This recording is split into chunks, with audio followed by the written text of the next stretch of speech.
如果不对，它这边开不了火，所以是对的。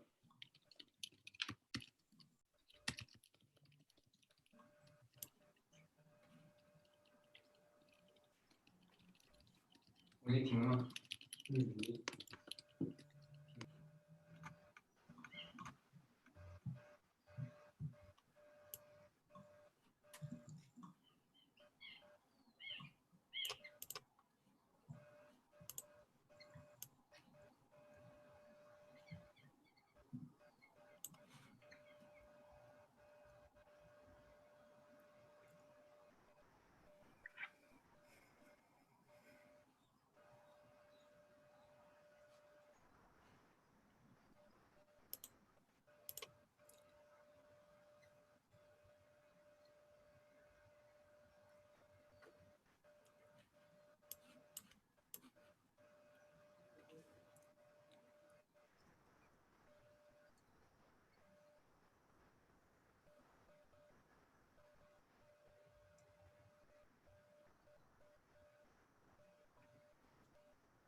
这样可以停吗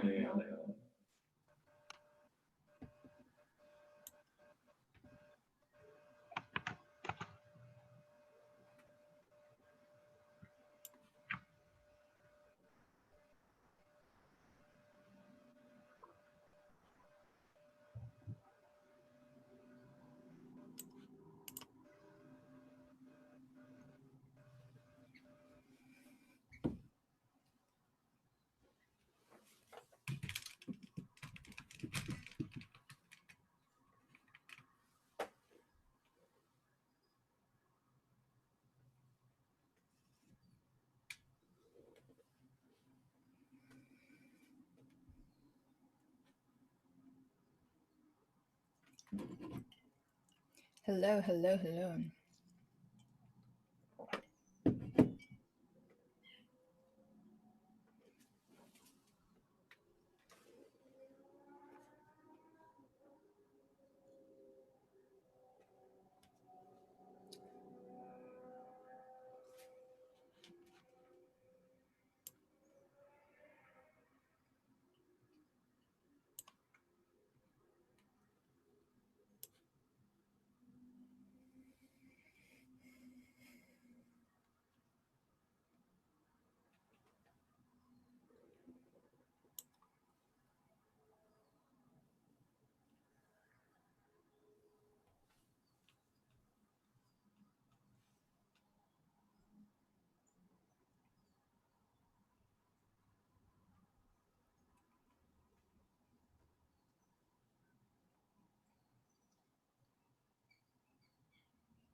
All right, ladies and gentlemen, my dear fellow bears, and friends and family of bears, welcome to the 5th Berkeley China Summit, Day 2.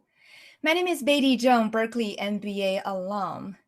For the previous 4 years, we had the luxury of meeting on campus.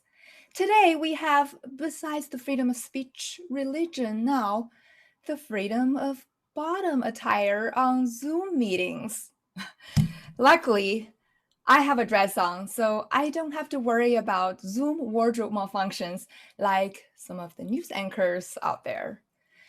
Never thought the emperor's new clothes would have such a modern twist to it. In recent couple of decades, the ways we live our lives have already changed at a fascinating speed. However, the acceleration of that change during the pandemic has certainly been elevated to a whole new world. A dazzling place I never knew. Wait, sorry. BCS, kindergarten. Kindergarten, BCS. Pardon me. I had to do a little speed meditation right there. Hey, I know I'm not alone. How many of you out there have experienced a brain juxtaposition between your kids and your work, even with multiple physical doors and walls? Gosh, I want to return the doors and walls back to the builder because they're now soundproof. I can still hear the color song from yesterday's kindergarten class. Yeah, so I'm very grateful every time I'm invited to a Zoom conference. It's absolutely critical to hear different voices and perspectives, besides the color song. I'm currently running a recruiting company with a focus on the multicultural bilingual talent market. For the last few months, from a human talent capital perspective, we felt the pulse of certain industry trends from hiring waves and freezes. We see certain technological fields experiencing unprecedented growth, such as remote collaboration, online gaming, and remote learning, which we'll learn more from our keynote speakers shortly. We also see the pandemic prompted widespread investment in global healthcare, which we'll hear more from the panels. We can't wait to hear our speakers share their insights. But before then, I do want to mention this year, we are celebrating 150 years of Berkeley women. Back in 1870, Berkeley opened its doors to women on equal terms with men. That is 100 years before most of the Ivy League schools, and a full 50 years ahead of Stanford down the street. Burned! Of course, it's not a Berkeley conference without teasing Stanford. But for the official record, all schools matter. Since then, Berkeley has educated countless women contributing to the community. We are so proud to have such strong female leadership presence in the school. I especially want to mention 3 leaders for their continuous and dedicated support to our summit. Ms. Chloe Hewlett, Executive Director of Cal Alumni Association, which represents more than 500,000 Cal alumni all over the world. Ms. Ann Harrison, Dean of the Haas School of Business, with a culturally diverse background, who speaks 3 languages, English, French, and Tagalog. Wow. And Ms. Tzu J. King Liu, Dean of the UC Berkeley College of Engineering, who has served as the first Asian American woman on the board of directors at Intel. Let's watch their welcome videos.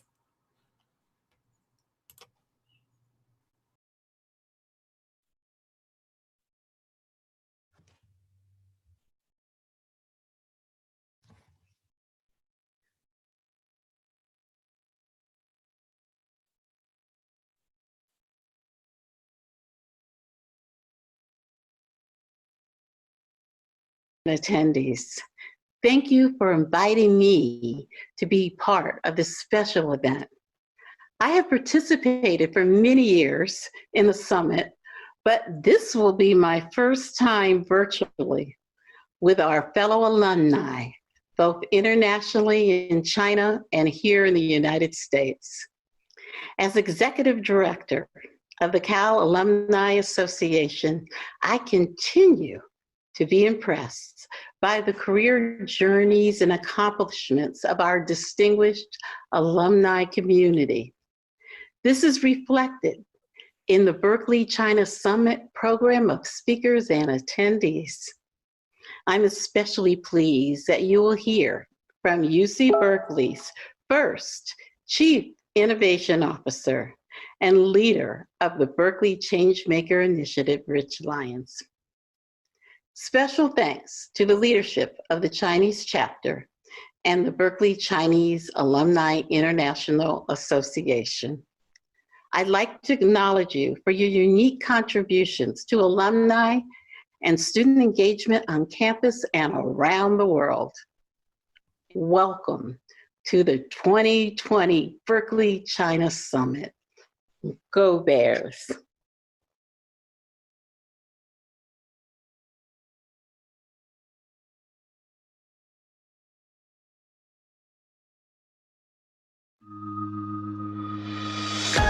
Hello. While I cannot be with you for the Berkeley China Summit, I did want to wish you great success and congratulate all of those involved for a fantastic event on September 18th and 19th. Berkeley's relationship with Asia is almost as long as its existence, and we are proud to have prominent connections and a vast alumni network. Universities have always thrived on collaboration across borders and continents because their missions speak to something higher than economic success at the country level or nationalism. We exist to create new knowledge and to develop the talent that will solve the big problems of the future. That's why I think this approach, the approach of cooperation across borders, will always win in the long run. I want to congratulate all the organizers, the alumni and students, and thank the participating speakers and sponsors. Best wishes to all of you.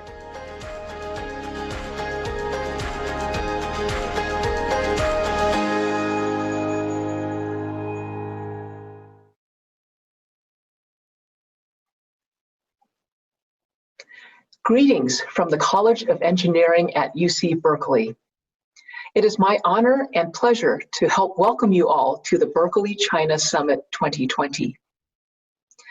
We all know that advances in technology today will help shape our world tomorrow.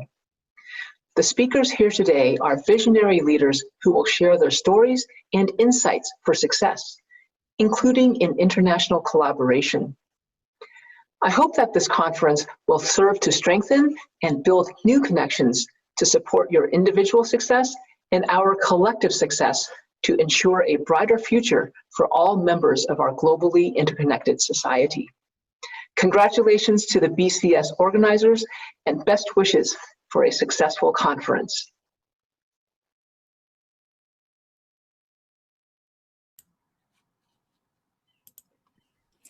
Well, just now during the video, I saw some comments on YouTube saying that I'm focusing a little too much on women. And it's being unfair to men. Whine. Gosh, can you say anything nowadays without being criticized? So for the official record again, we love Berkeley men too. Especially one Berkeley man called Chuck Ying, co-founder of Berkeley China Summit and president of Berkeley Chinese Alumni International Association, a venture capitalist of a leading cross-border VC fund, and a recipient of the UC Berkeley Bradford King Award. All right, Chuck, stop whining, come on out. Are you the one who left the comments on YouTube? Just kidding. We love to tease Chuck on the board. Thank you very much. Well, hello, everyone. My name is Chuck Gang. I'm the founding co-chair of Berkeley China Summit, or BCS. BCS core mission has always been facilitating collaborations between US and China. And currently, I would say that despite our challenging relations now, the most successful US-China education joint venture in higher education is in fact the one between Berkeley and Tsinghua University. Tsinghua Berkeley Shenzhen Institute, TBSI, which I'm very proud to be a part of this founding process. That's why it's actually very appropriate to have our first keynote speaker today, to be Dr. Feng Zhao. Like me, he is both a proud Tsinghua and Berkeley graduate, and his keynote topic is Becoming Mainstream, China Online Education 2020. Dr. Feng Zhao is the founder and CEO of Youdao, which he founded in 2006 as NetEase Youdao. And we are very, very proud that he took the company public with an IPO last year in October 2019. As CEO, Dr. Zhao is responsible for the overall direction and strategy of the company. He previously led the formation of key Youdao projects, which I'm sure many of you have probably used, including Youdao Dictionary and Youdao Cloud Note, both of which rose to become star apps, gaining significant market share in their respective categories. In 2014, NetEase Youdao entered the online education market with the launch of a new online education product, Youdao Premium Courses. Dr. Zhou is passionate about technology and has broad interest and experience with computer systems, artificial intelligence, and other areas of computer science. He has authored more than a dozen academic papers published by top-tier international conferences and influential journals during his doctoral studies, with a research focus on software infrastructure, operating systems, and programming languages that are designed for large-scale services. Dr. Zhou grew up in Yixing, Jiangsu province, and he received his bachelor's and master's degree in computer science from Tsinghua University and his PhD in computer science from UC Berkeley under the guidance of Professor Eric Boer. So everyone, please help me in welcoming Dr. Zhou. Dr. Zhou. Hello. Let me get this ready.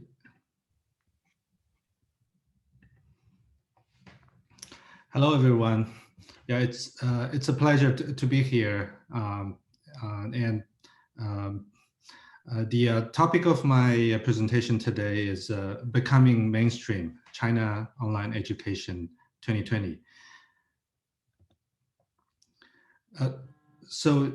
It is a family keyword this year, online courses, or in Chinese, 上网课. So for a lot of families, this is a word that's both loved and hated. Yeah, for all the obvious reasons that we know, and the kids spend so much time on it. So it is the case in the States, and it is also the case in China. So this is a Baidu index for the word 网课, online course. If you look at the curve, so we see a big spike here in mid of February, which means it's a lot of people searches for it on the web and also on mobile. And before that, the number actually shows 0, but I believe it's basically means it's too low for Baidu to track, and after February it continues to be at a pretty high level until now. So a lot of people searching for online courses, and they are taking part in it. So because of the huge wave of family and student interest in online courses. So we've actually been seeing a lot of changes in the industry this year. So on this slide, I try to show my understanding of the winners actually in online courses 2020. And we see that there are several segments and several different forms of products and businesses this year. So the first and probably the largest category is K-12 after-school tutoring. So in China, so if you're not familiar with the education system in China, so in China there's a very large public school sector, and all the businesses surrounding the K-12 education is actually in the after-school tutoring business. So the public schools are all funded by the government, so that's not a business. But after school, it's a huge business. And last year, it's this part alone is around 600 to 700 billion RMB, online and offline combined. But if we look at online, we try to include here business data that is larger than 1 billion RMB. Yeah, so that's about 150 million USD here. So we have 猿辅导、学而思、有道精品课、跟谁学 and 作业帮. So these are the winners here for K-12 after school tutoring. So it's a huge growth this year, and a lot of these businesses have seen their students skyrocket, number of students skyrocket. And then after this, this is the K-12 after school is the focus of a lot of discussions in the industry, but there are other segments as well. We also have K-12 school courses.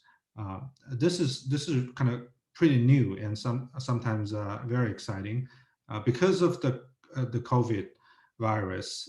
A lot of public schools are forced to offer their courses online, and interestingly, these businesses go to the Ding and Tencent meeting, the conference, the online conference providers. So they provide the infrastructure, and the courses are all still provided by the schools. And right now, this part of the business is not monetized at all, but it's a very interesting place. And after that, we have preschool and STEM. These serves the younger audience before elementary school, and also the parents are younger. So one interesting side of this market is that there are a lot of innovation. If you look at K-12 after school tutoring, it's mostly live video based courses. But for preschool and STEM, a lot of these players, they have AI courses, they have a lot of different ways of offering the content. So we have VIP Kid, we have 斑马 AI 课 Zebra AI course, 火花思维 火花 math thinking, 编程猫 coding cat. So these are a few of these examples, and these companies, I believe, all have revenue over 1 billion RMB this year. And lastly, we have university and professional training. For university courses, the largest products are MOOC products, massive online open courses. So we have two products here. China University MOOC is provided by Youdao. And we also have Tsinghua's 学堂 online. And professional training is also very interesting. There are a lot of different verticals. Fenbi is for civil servants exam in China. It's a big business, and over 1 billion RMB also. So all these companies and businesses are either listed on this page are either over 1 billion RMB in revenue, or I would say over 10 million monthly active users. So that's an overview of the online course business in 2020. Actually, the explosive growth of this year has a long time coming. So let's talk a little bit about the evolution of the online course product. So the first stage, I would say, is 2010 to 2015. So at that time, in China, we have recorded video with homework. So this is basically a MOOC. And 2015 to 2017, we have a live video with many students. So we call that a live large class, in Chinese, 直播大班课. So it's very different from recorded video in the sense that with live video, the students have a sense of being at the class, so their participation is raised a lot. So this is why live video part is really important.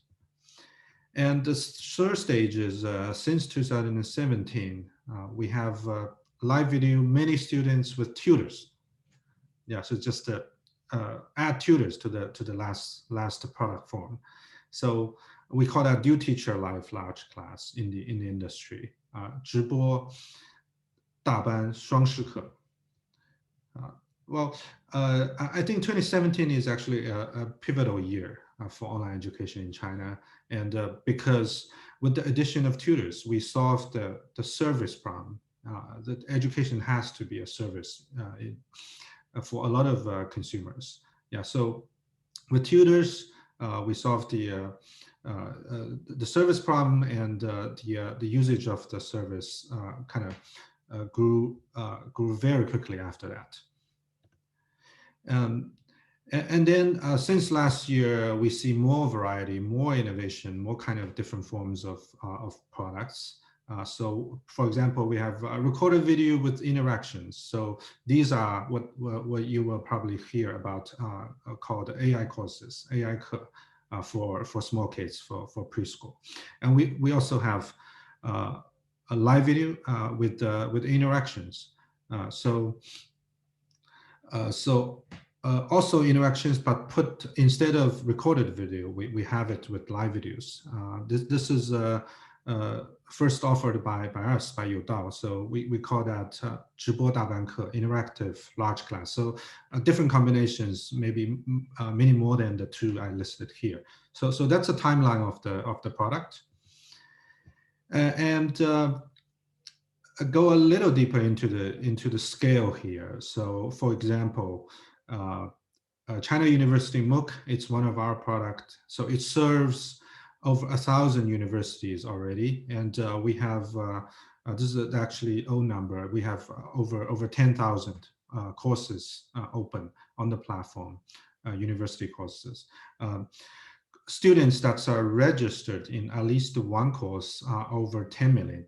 So remember, in China, the total number of college students is roughly 30,000. So a third of students are registered on courses on this platform, and over 14 million daily active users. That's the peak number. So obviously some of them didn't register in the course, but yeah, over 14 million active users on the platform in one day. So about half of the total university student body. So very popular products. At a quite large scale. So with all that, obviously comes with business success. So the last few years has seen some very successful stories in the industry. So here you can see that we have 7 already public companies, TAL, New Oriental, GSX. These top 3, they already have over 10 billion USD market cap. And Youdao, we went public last year, and we also have Koolearn, the online arm of New Oriental, 51 Talk, Puxin, and 2 super unicorn private companies, Yuanfudao and Zuoyebang. Yuanfudao has over 2 billion of funding cash infusion this year alone, and Zuoyebang has close to 1 billion. So a lot of capital went into this area, and we can see that future growth. We will probably see a lot of future growth. So that's what we've talked about is for 2020, the online education matters both as a kind of education topic for the student, for the parents, and also as a industry. It's a sizable industry, so it matters, and has a bright future. So I hope I've convinced you that. And now let's kind of switch gears and talk about some challenges. So first one is we hear this a lot. Yeah, so our kids can easily be distracted in front of computers. Therefore, the effectiveness of online learning for kids is questionable. 注意力不集中, that's a huge problem. Yeah, so a lot of kind of efficacy of the product is in question here. So how do we think about this? We think this, this is not the instructor, the teacher's fault. Yeah, so for online courses, because we have large class, over 500, over 1,000 students, so the company can hire the best teachers. So that's no question at all. So the teachers are great, the instructors are great. Well, then it has to be the media's current, the product's current limitation. So the more we think about this, the more we think about this picture. Yeah, so it is this classic notion of crossing the chasm. Yeah, so it's a great book. Yeah, if you haven't read it, go read it. Yeah, so it basically tells the story that as any industry matures, going from kind of a small niche industry into mainstream, you have this problem of crossing the chasm. So essentially, the users of your product, of your service changes. They used to be what the book calls visionaries. Those people that they really think about the benefit of the new approach instead of the old approach. So they already like your product before they sign up. And when the product goes mainstream, more and more of these pragmatists join your service, join your product. So these people, they don't care about the kind of the future that this new product holds. They only really care about whether they're good or not compared to their old product. So so this is a challenge because these people they have a lot of questions to ask. They see your problems more than before. So, and the book also tells us that what they think is the best approach to solve this problem. So a productive approach is to focus on, instead of focusing on everybody, you focus on certain verticals. You try to invent clever ways to solve your challenges really well for certain verticals, real problems there. So instead of trying to solve the general quality problem for all the pragmatists. Yeah, so a lot of details there, but I don't have time to talk about them. But we think this is the problem for the industry right now, and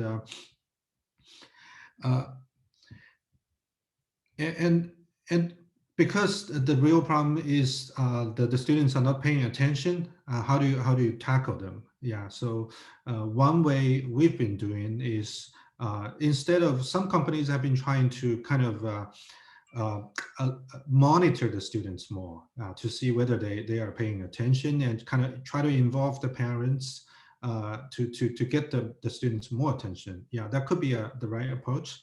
But what we are focusing on is we have observed that the students, maybe you don't need to force them to learn. And one way we can borrow some ideas from other areas is that we can introduce a lot of interactions, or maybe we can call them games, into learning. So that's why we have interactive large class model. Essentially, for elementary school math, the two examples here show that during the course, we introduce these small quizzes or small games that every 5 minutes, you can imagine that the kid will be engaged in these moments, and overall we've been able to increase their attention a lot. So that's one.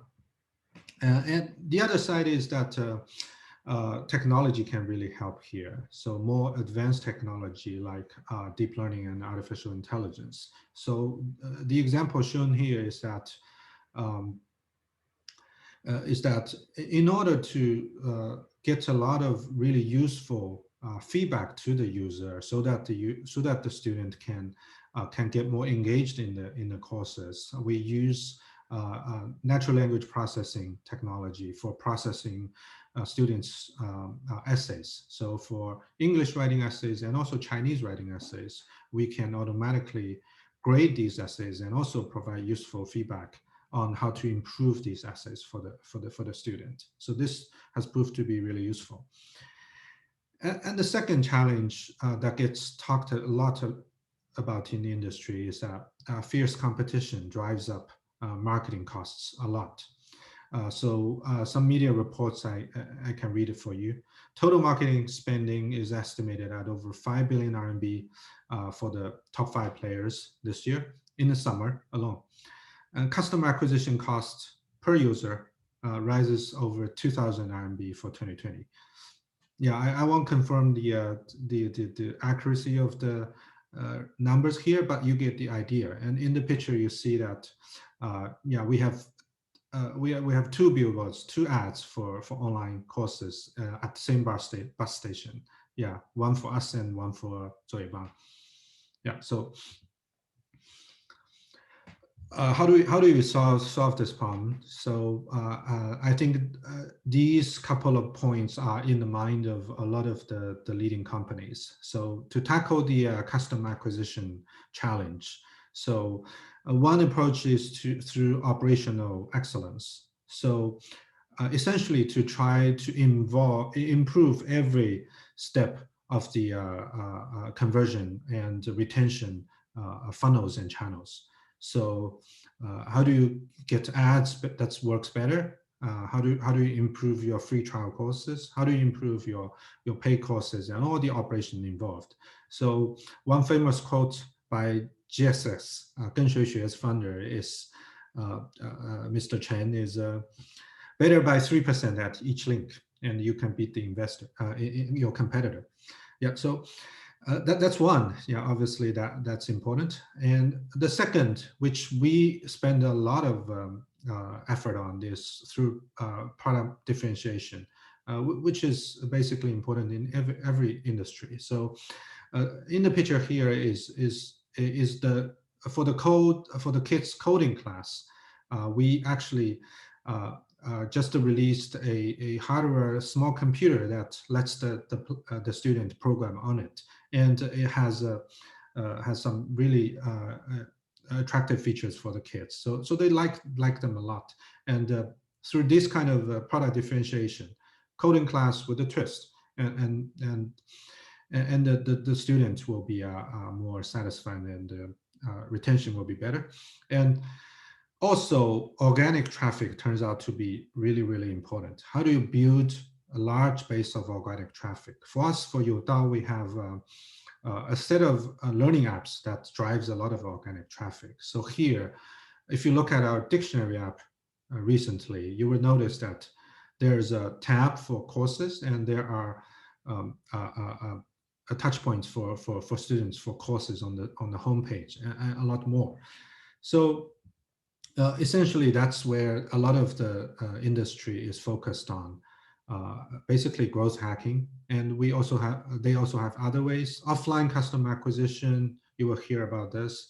Live video, e-commerce, 直播卖课, a lot of these. Yeah, but essentially, that's if you want to go into online education, these are the issues that you have to think about right now. My last slide is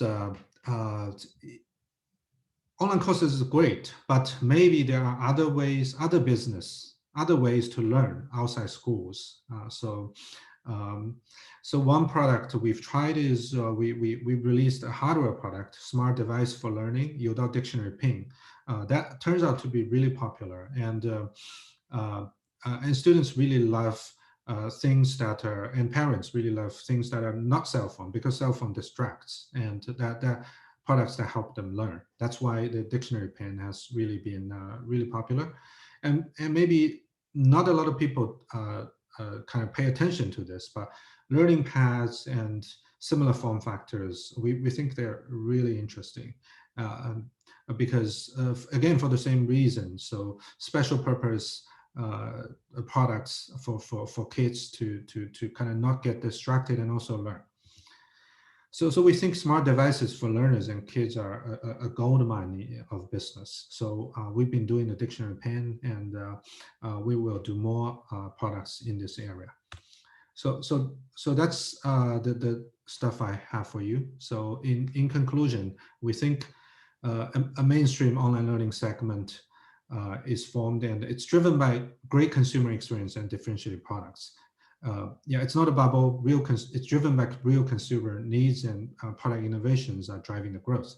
And because of the huge addressable market and high level of concentration in the market, we believe giant companies will emerge. And we still have major challenges like efficacy of learning, and a lot of these other challenges. And but in the end, we think online education is going mainstream despite these challenges this year. Yeah, thank you. Thank you, Dr. Feng Zhou. I can attest to the topic very much today. As a labeled tiger mom myself, online courses, I have a love and hate relationship with that as well. Certainly, from a real consumer need perspective, I also pose certain challenges to the giant companies and smaller companies as well. Well, I see some questions coming in, so let's open it up to the audience for questions. We have 10 minutes. I see. The first question is,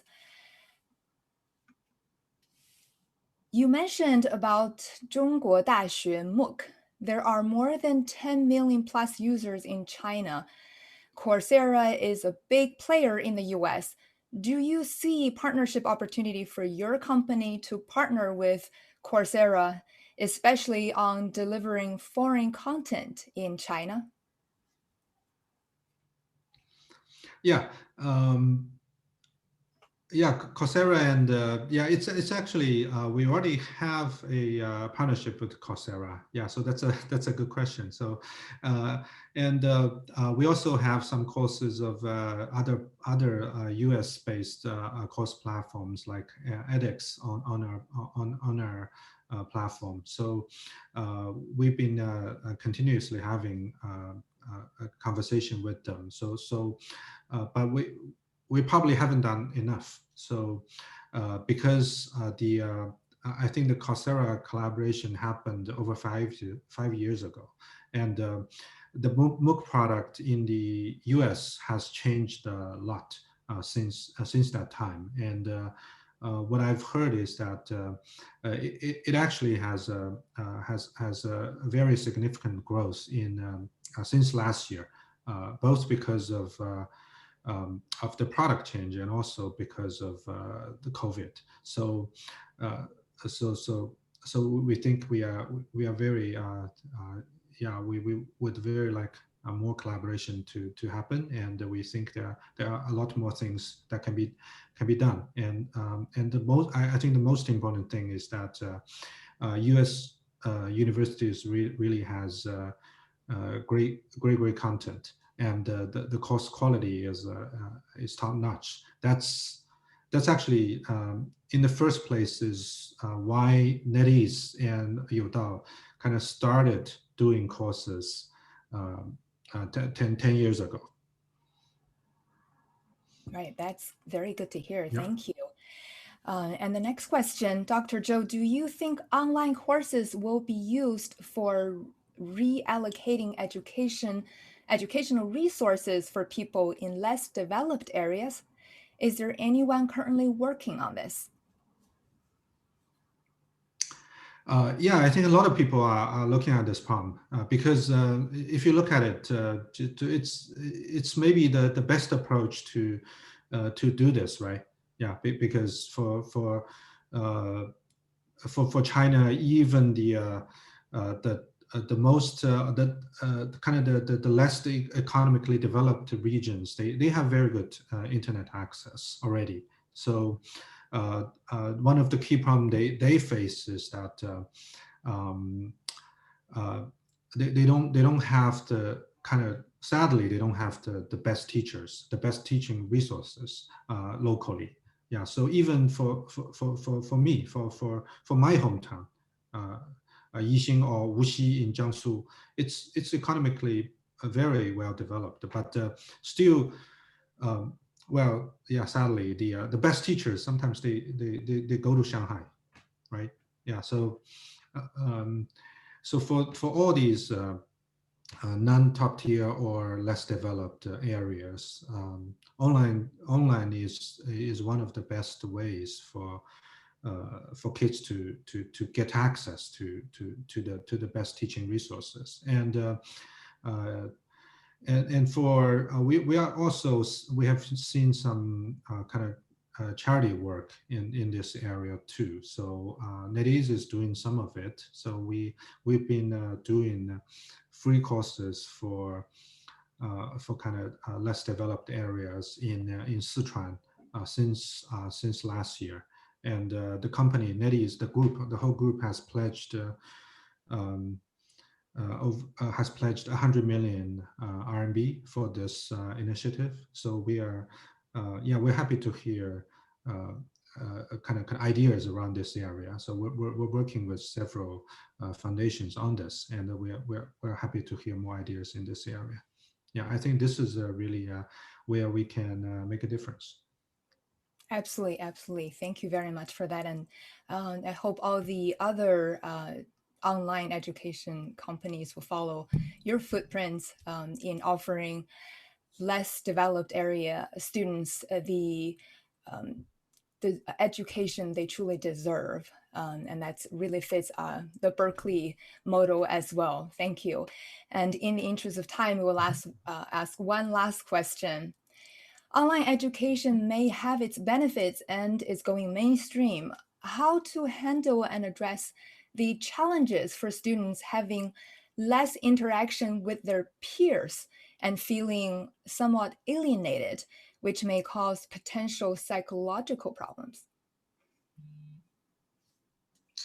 I see.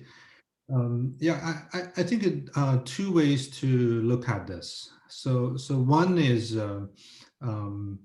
yeah, so when we think about learning, so or kind of the school experience, I personally think it's kind of two things are most important.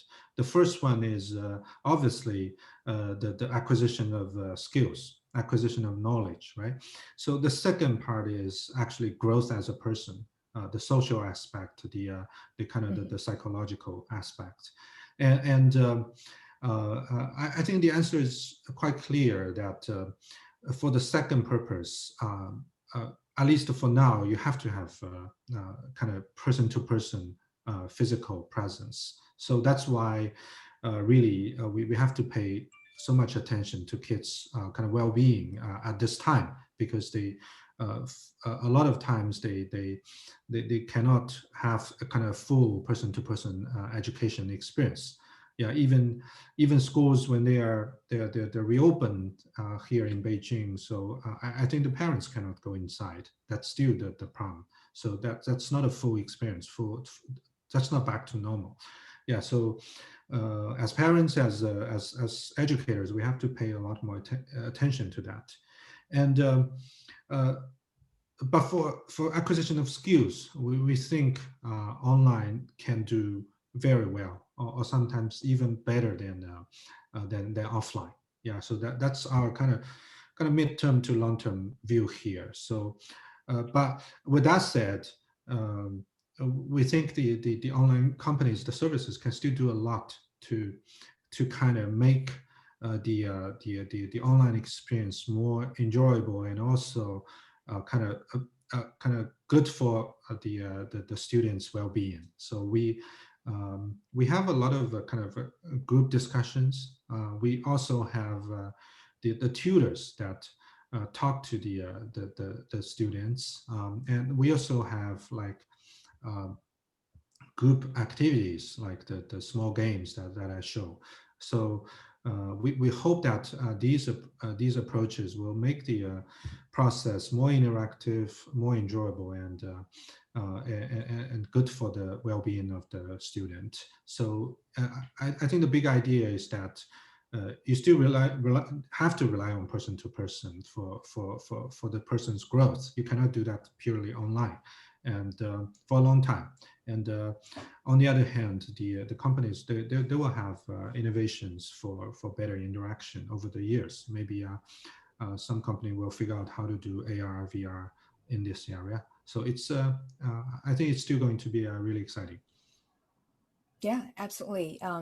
The new norm is redefined. However, we do have a long way to go, and we wish you the best luck and bring equal education to the mass students out there.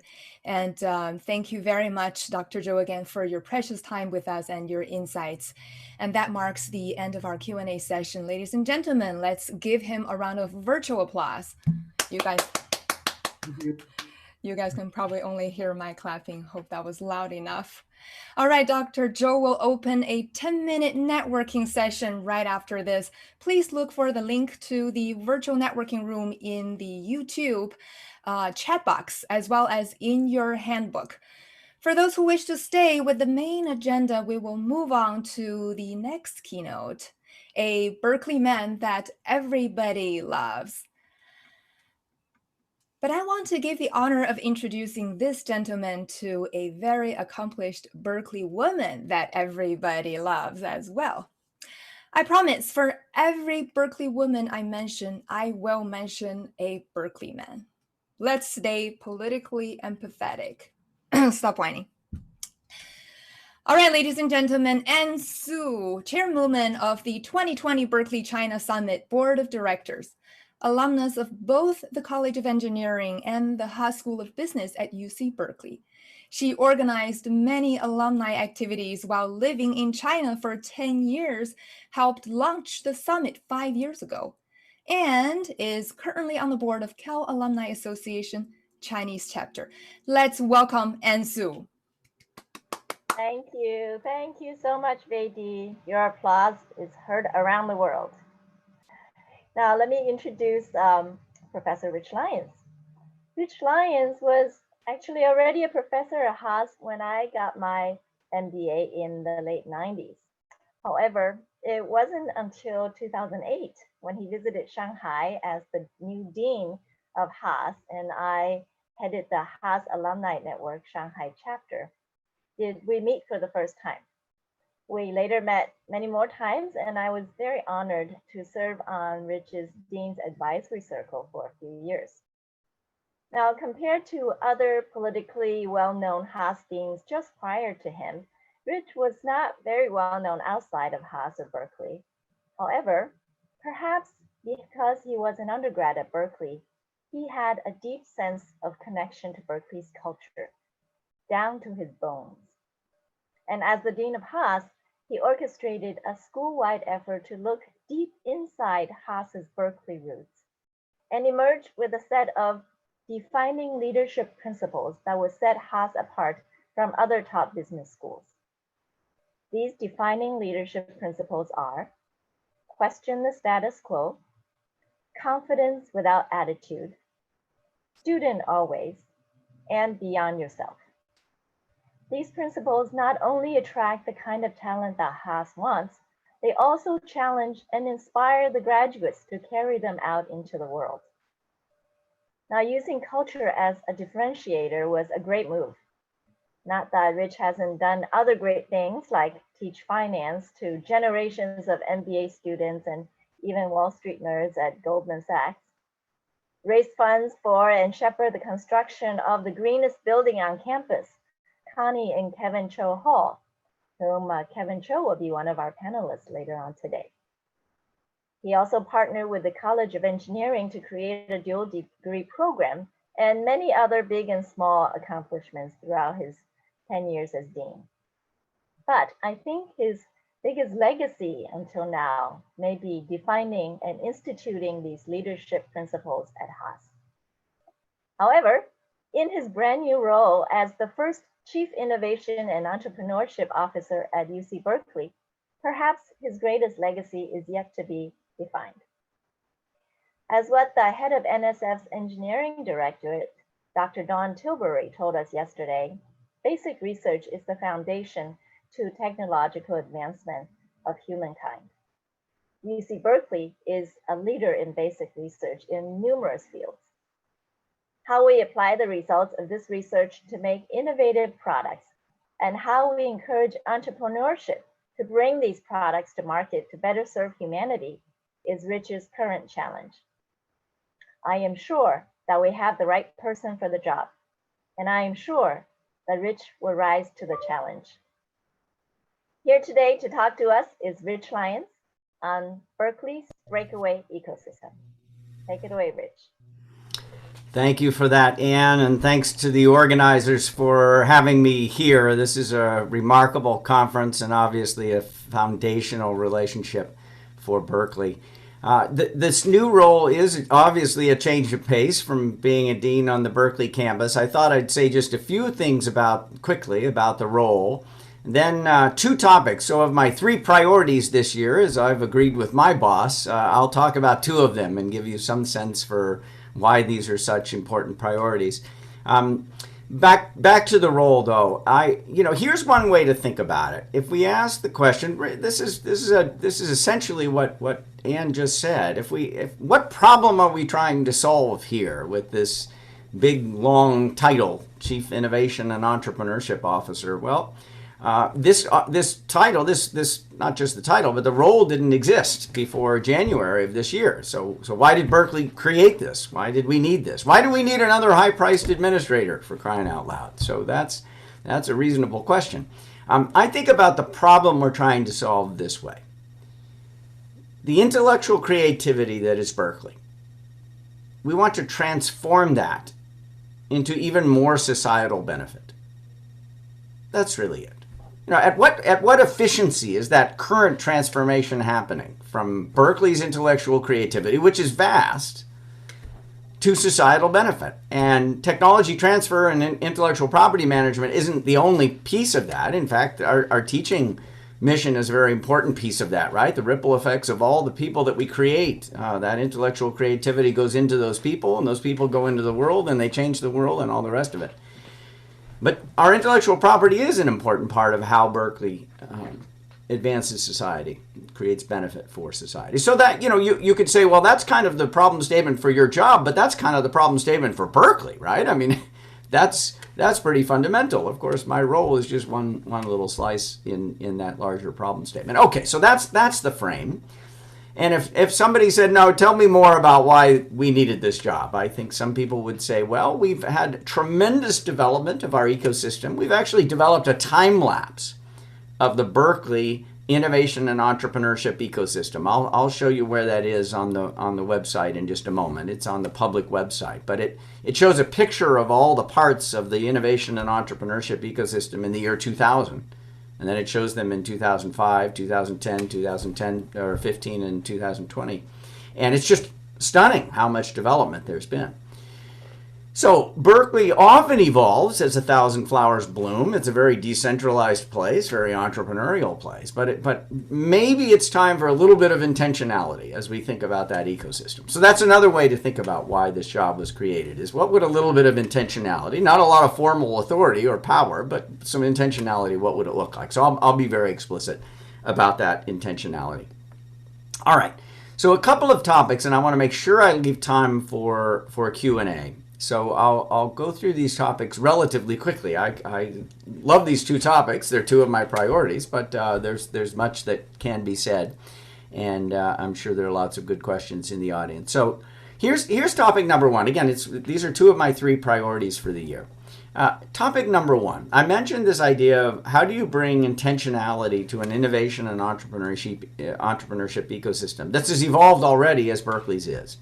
And how do you slice into that problem? Because it's kind of a big question. And you've got engineering, and you've got the business school Haas, and you've got the College of Natural Resources and the law school and letters and science, and you've got the Integrative Genomics Institute, Jennifer Doudna's institute, right? That's CRISPR-Cas9, gene editing, absolutely world-changing technology that's coming out of Berkeley's Integrative Genomics Institute. So on this first point, this first priority, what we did for this year is we essentially said, I'm going to focus my time on knitting together or pulling together or coordinating, whatever the right verb is, all the entities on campus that relate to innovation and entrepreneurship around the life sciences. So that's really the focus. So it's not, one could do this around artificial intelligence or, kind of information technology more widely, or many other domains, right? But we're going to talk about life sciences for this year.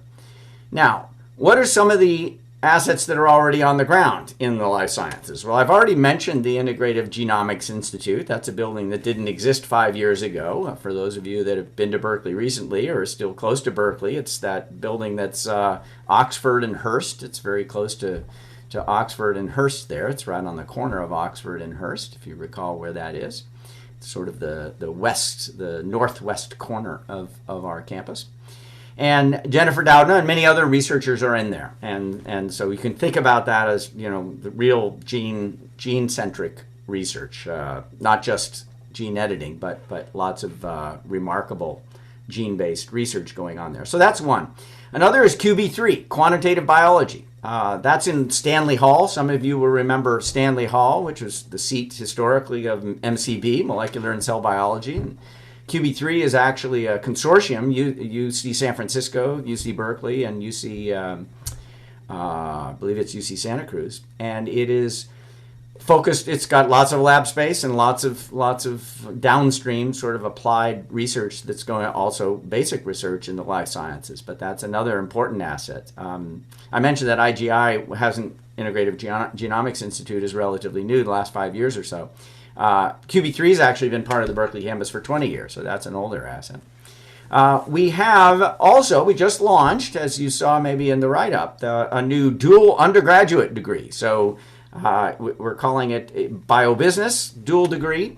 We also are starting to call it the Life Science LSBE, Life Science Business and Entrepreneurship, but it's a dual degree. So if you go into this program as an undergraduate, you get an MCB degree, bachelor's, and you get a Haas degree. You're in both. It's kind of like the MET program. The MET is engineering plus business, and this is biology, life sciences, MCB plus business. So that's another relatively new asset. That program is just a couple years old. It's really just started, and there's tons of demand for it. So now we're seeing a lot of double majors, crossover for biology plus business. Then a fourth that is just about to open, a fourth asset in this constellation of remarkable life science assets, is what we call the Baker Bioingenuity Hub. Bioingenuity with an E, so like engine, and a bit of a play on words. But the Baker Bioingenuity Hub is, if you know where the Pacific Film Archive was and the Berkeley Art Museum, that was on right next to Cafe Strada, for those of you that know Berkeley, right there on Bancroft Street. That building was the art museum. A new art museum has been built on Center Street down close to the BART station.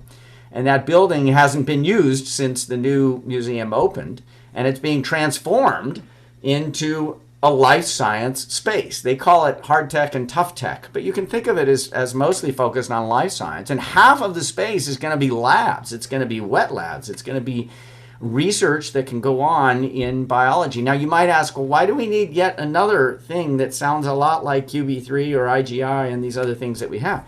The interesting thing here, and Barbara Baker gave a very large gift to make this work, hence the name. That companies, startups, and other companies that are doing research as partners, as part of the incubator and other elements of this Baker Bioingenuity Hub, which is right across the street from the campus, but isn't on the narrow footprint of the campus, that they will own the IP.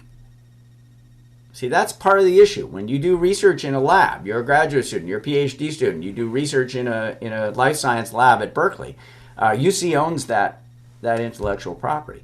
But this is an asset that's right across the street where the intellectual property can be owned by non-UC players.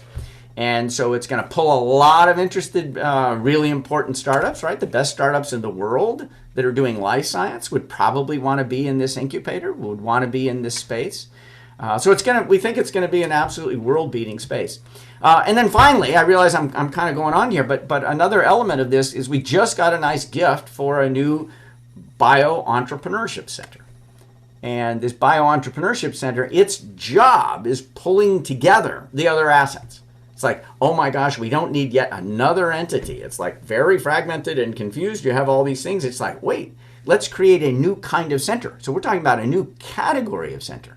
Think of it as a new category or a new type of element in the innovation and entrepreneurship ecosystem at Berkeley. It's a different kind of center. No other center has had as its mission pulling together other assets in the same area. So that's basically this first, as I mentioned, this first focus point of mine, this first goal of mine this year is to help knit together, coordinate, pull together all these remarkable assets in the life sciences. Some that have been there for 20 years, like QB3, some that will open next summer, Baker Bioingenuity Hub. We've got, people are saying, look, people who know science are saying gene editing, CRISPR-Cas9, and Cas9 and Cas9 are the most, likely to be the most transformative scientific discoveries in the last 10 years. There are a lot of people that believe that.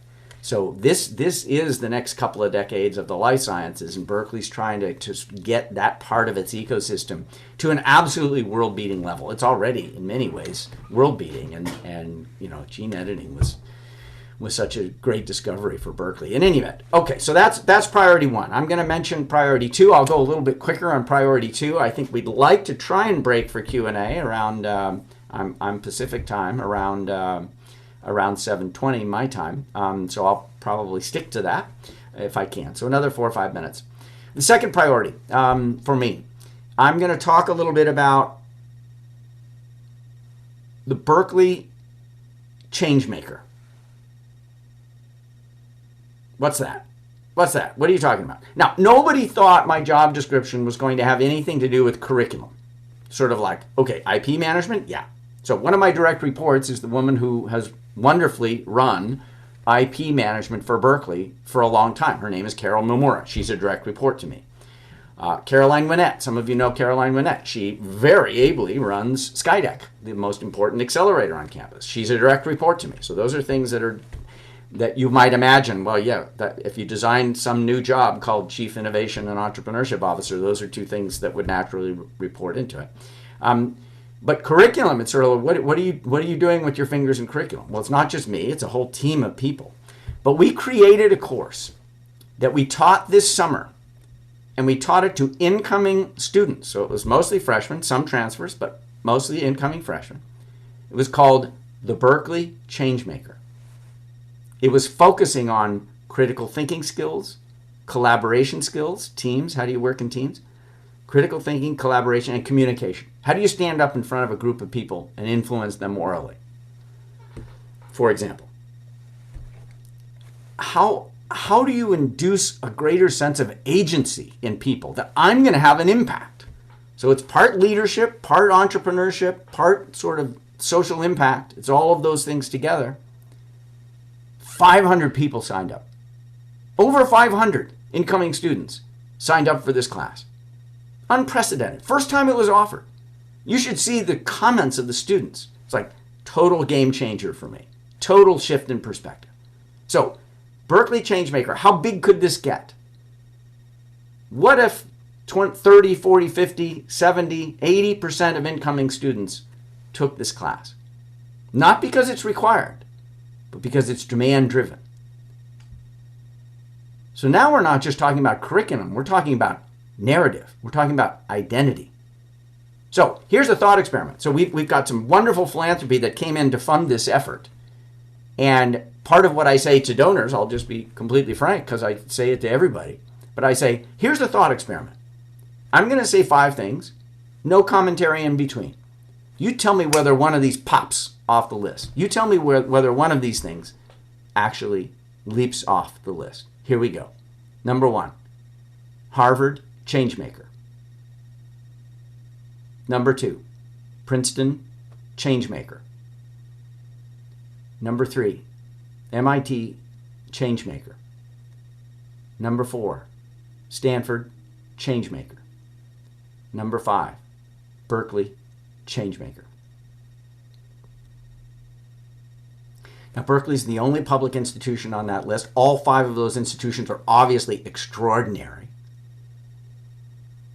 But for most people, those other 4 terrific, outstanding schools don't fit so much with that. They come from a more societally conservative tradition, right?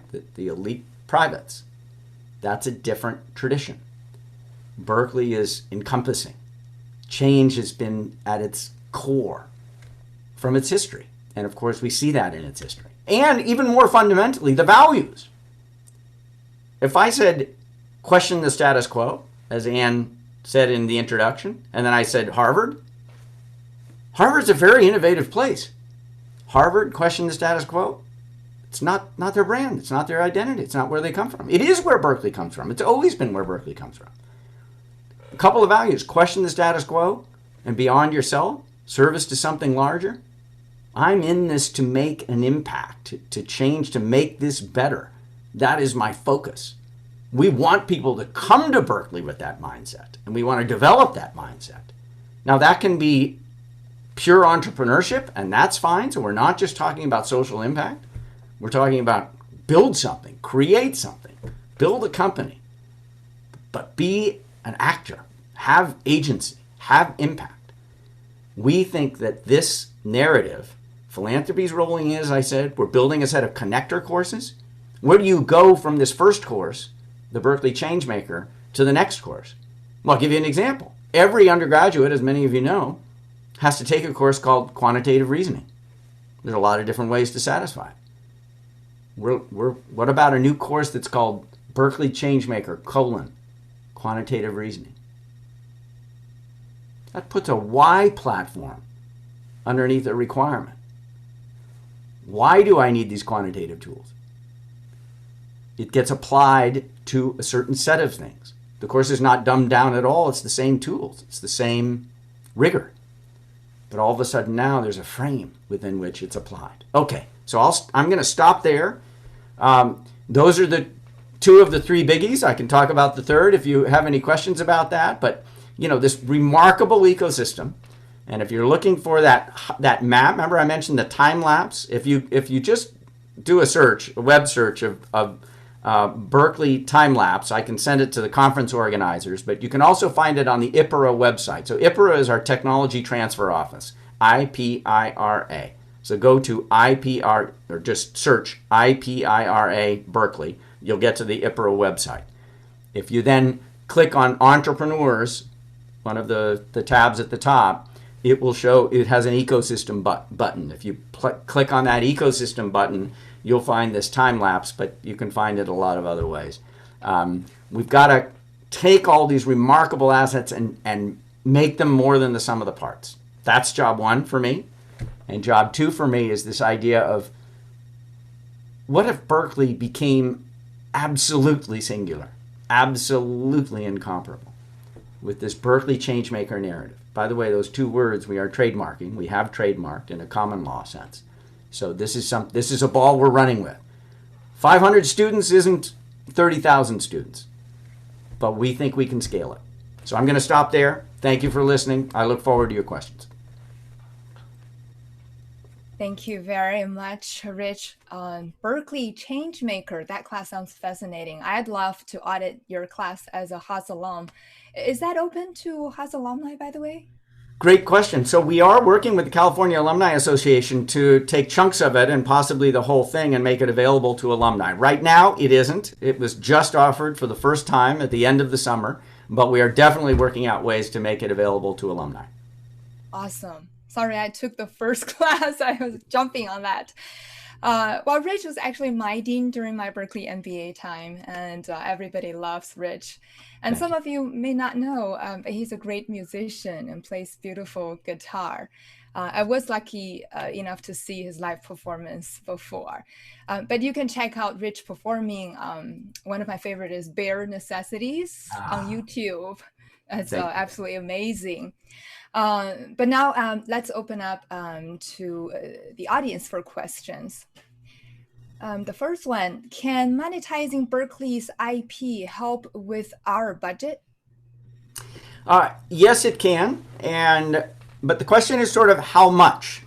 So Berkeley had just to put it in perspective, Berkeley had a record year last year in fundraising. The academic year, we raised over $1 billion with a B. How much money do we get in licensing every year? About 20 to 25 million. It's lumpy. It bounces around, but it's lumpy. But 20 to 25 million. How much does Stanford get every year? Stanford is in this area is one of the best anywhere. Around 100 million a year. So we'd rather be at 60 or 80 or 100 or 150 than at 20. But you also have to understand kind of what the larger picture looks like. In fact, IPRA stands for that acronym, Intellectual Property and Industrial Research Alliances. And so that latter part is sort of how much do companies put in to fund research at Berkeley each year? That's in the hundreds of millions. So yes, licensing revenue matters, but in fact, there are things that are right next to it that are much larger. So we got to keep our focus where the economics actually are. Right. Well, the next question, it is great to see that there are incubators for students who want to start companies. What about for alumni who are interested in starting companies or joining startups? Good question. I think there's so much. So first of all, there are over 50 student clubs. I mentioned this historical time lapse. The last slide in the historical time lapse that's available on the IPRA website shows 50 student clubs that are directly related to innovation and entrepreneurship. And Skydeck. So there are ways for alumni to connect to those clubs, but more specifically, how do you connect to startups as an alum? I think one of the best contact points or receptor sites on the Berkeley campus is Skydeck. So if you haven't checked out Skydeck, go to the Skydeck website. We've got a lot of alums that are serving as mentors and advisors, and they're adding a ton of value. Now, some of them get so close to the companies that they join the companies or they invest in the companies, and that's also okay. I think Skydeck is the best point of contact. All right, thank you. Skydeck, ladies and gentlemen, let's mark that. The last question in the interest of time. In the past decade, many entrepreneurs, including Berkeley alumni, have started businesses and either gained investors from China or expanded their companies to China, or both. As the U.S. government actively discourages ties to the Chinese investors and businesses, what do you see as the impact on entrepreneurs accessing Chinese investment dollars and market? Yeah. Well, that relationship and connection is fundamental now, and it will continue to be fundamental. It is true that we're in a unique period. So most all of you know there's a U.S. election coming up in just a couple of months.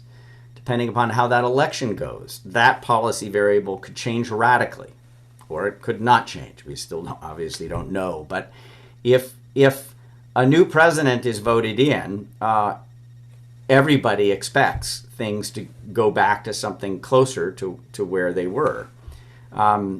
So I think we're sort of asking the question at the most difficult time for this very question. I think keeping capital flows open between China and the U.S., keeping human capital, not just financial capital, but human capital flows open, whether coming to the university as researchers or as students, and vice versa, right? Those are fundamental values for Berkeley, and they're fundamental values in higher education across the U.S.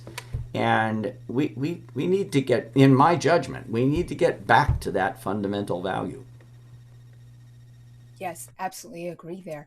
And in the interest of time, that marks the end of our Q&A. Thank you again, Rich, for the latest Berkeley Innovation Initiatives sharing today. Let's give him a round of virtual applause. All right, which Rich will also open a short 10-minute networking session right after this. Again, please look for the link to the virtual networking room in the YouTube chat box, as well as in your handbook. Now we are ready for the entrepreneurship panel. We have the pleasure of inviting Richard Chen as the moderator today. Richard is a serial entrepreneur and seasoned veteran in the technology industry with a global footprint. Since founding Iron Fire Ventures in 2013, Richard has invested in over 70 early-stage companies. Richard received his bachelor and MBA degree from UC Berkeley. A double bear. Richard, please, the show is all yours.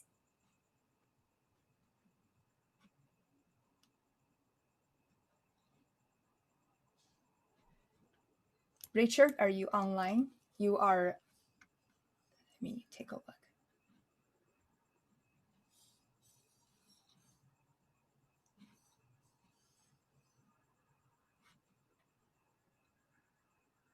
I think there may be some technical issues here, but let's wait for Richard Chen to come back.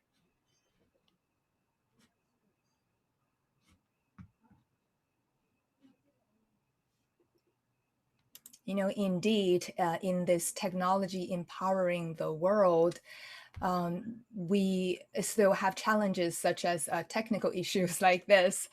But nonetheless, the new norm is formed or is being formed, and we are coping patiently with the technology. And we are obviously accepting the challenges along the way and trying to solve those challenges with different various advanced technologies, as mentioned previously by the keynote speakers as well. Richard, are you on? I see Richard just logging into Zoom, but he is on. Yes, I'm on.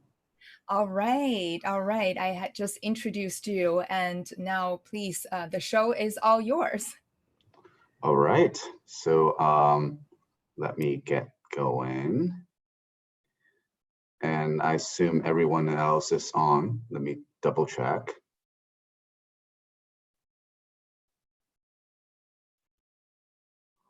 All right. So welcome to the entrepreneurship panel. Am I on my video? We can hear you, but we cannot see. Oh, now we can see you. All right. And there you go. Hello, everyone. Welcome to entrepreneurship panel. I'm your moderator, Richard Chen. Joining us today with three distinguished alum, Jack McCauley, Kevin Chow, and Eric Yang. They're successful entrepreneurs, business leaders, and big supporter of Berkeley. Jack McCauley has always been a builder, from building the first hardware at Guitar Hero to now building electric cars. Jack is the co-founder of Oculus VR, an innovator in residence at Jacobs Institute of Design Innovation. He's also a generous donor to Berkeley and serves on the board of trustee at UC Berkeley. Eric Yang is the CEO and chairman of Our Game. He took the company public in 2014 and has expanded from its traditional Chinese cards and board games to a global entertainment conglomerate. Prior to our game, Eric also held multiple senior executive positions with IBM in the US and Asia. Kevin Chow is an entrepreneur at heart. He has founded several companies in the gaming and blockchain space.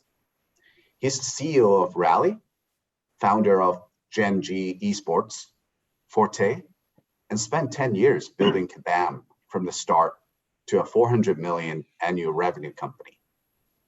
Kevin and his wife, Connie, are also well known as a generous donor to Berkeley, and Kevin serves on the board of trustees at UC Berkeley.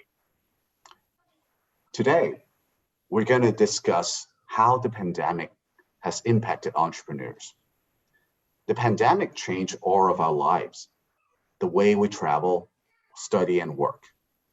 It's a challenge for everyone, but it can be an opportunity for entrepreneurs. Let's start our discussion looking at what are the headwinds and tailwinds entrepreneurs are facing. Let's start with Kevin. Hi, glad to be here. Thank you for having me. I think obviously this pandemic has created a number of different headwinds and tailwinds, and it really depends on what type of industry one is in. I think the blockchain and gaming industries, which I'm involved in, have both been on the beneficiary side of of this pandemic. I think when people are indoors and looking for things to do, the gaming industry has done very well with that. So that we've seen a gaming industry both in terms of play of games, also the industry that I'm more involved in these days with esports. The esports industry has really taken off in terms of minutes viewed and engagement and the monetization aspect. Partly because there's no other sport, there hasn't been any other sports to watch for the first part of this year. The tailwinds, of course, are just as with any other company, the ability to coordinate and having to rethink all of the processes as well as the culture of a company and all the communication channels of a company. These are all the things that are being rethought, in real time. So I think obviously we're all used to Zoom at this point, but the number of beyond just the straightforward face-to-face interactions and dialogue. How do decisions get made? How do teams get on the same page of a complicated project? These are all the things that I think we're all still trying to figure out, in our industries, even though we've had some benefits from this pandemic. So I think these are, some of the headwinds and tailwinds from my perspective. Great, thank you, Kevin. What about you, Eric?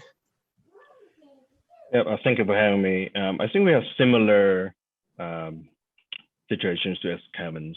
We are in similar industries. For our game, it's in China. It's on online games. We are beneficiary of the whole pandemic situation because the lockdown, everyone's is inside their homes, and they're in terms of usage time, engagement, and in terms of all our measurements and DAUs, MAUs have showed up very significantly, particularly in the first quarter of the year. Even though when the situation stabilized in China, the number come down a little bit, but it's still a lot higher than before the pandemic. So I think anything online, anything that is kind of virtual, kind of benefited from the situation to some extent. But our US operation is a separate ListCo, LI Esports, is on esports. We both have online and offline operations. So on the online side of the business, we see similar benefits. But on the offline, in which we operate real life physical arenas like in Las Vegas, and anything that's physical, anything that's offline is very difficult. Like firstly, it's shut down, then it's reopened partially. But even if it's reopened, doesn't mean the user will come back. Right? So in Vegas, for example, is reopened at the moment, but the user are not quite there. And we think that the user will never reach the level that a pre-pandemic for a long time. So I think the tailwind is, I think being in the online industry, we're fortunate.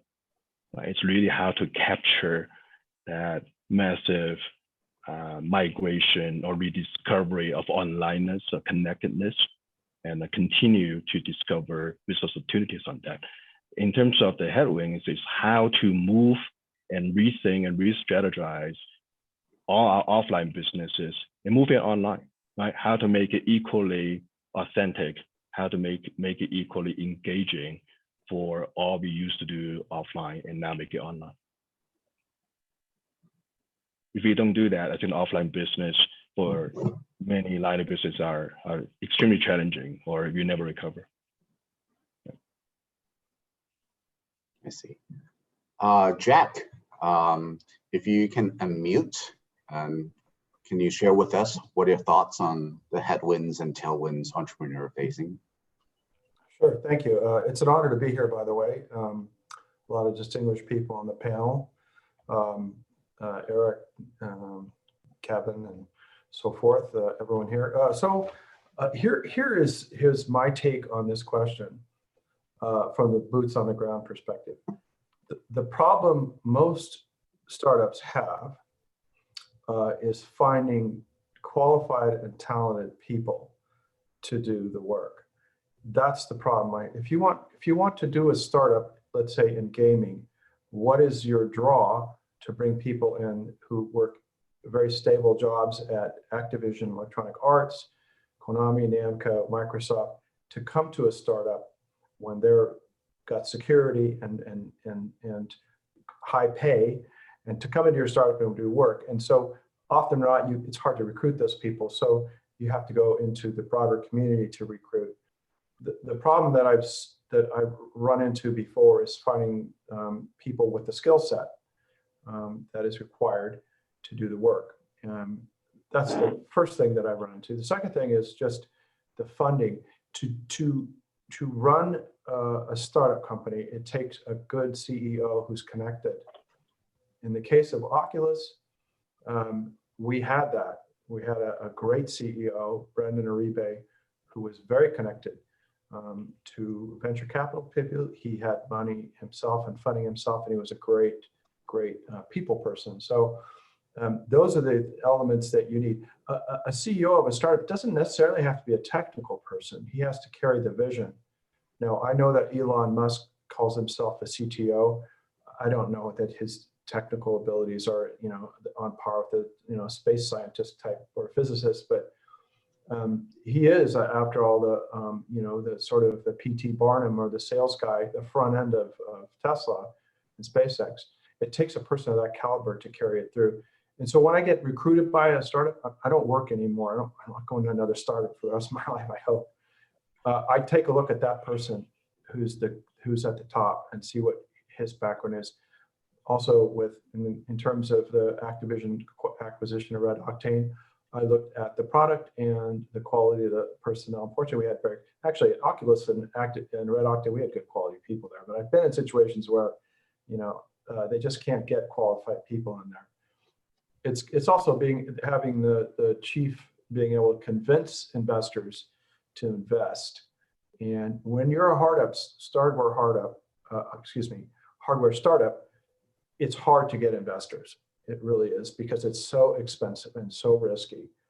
I mean, the worst case scenario for a software startup is that it implodes or the idea is bad, but the capital investment isn't as high. In the case of Oculus, we had to take money out of our own pocket to pay for mass production. We didn't have any, initially we didn't have any investors. It was all the people that founded the company. So those are the things that I see from my seat. Now, a COO or a chief financial has a different view of this, but from an engineering perspective, that's the things that I struggled with at some of the companies that I worked at and founded. So thank you. Thank you, Jack. I'd like to double click on the challenges that you all mentioned here. What would be the changes from public policy to general entrepreneur ecosystem or the VCs that supports them, or the supply chain? What would be needed to support entrepreneurs post-lockdown to face the challenges that you mentioned?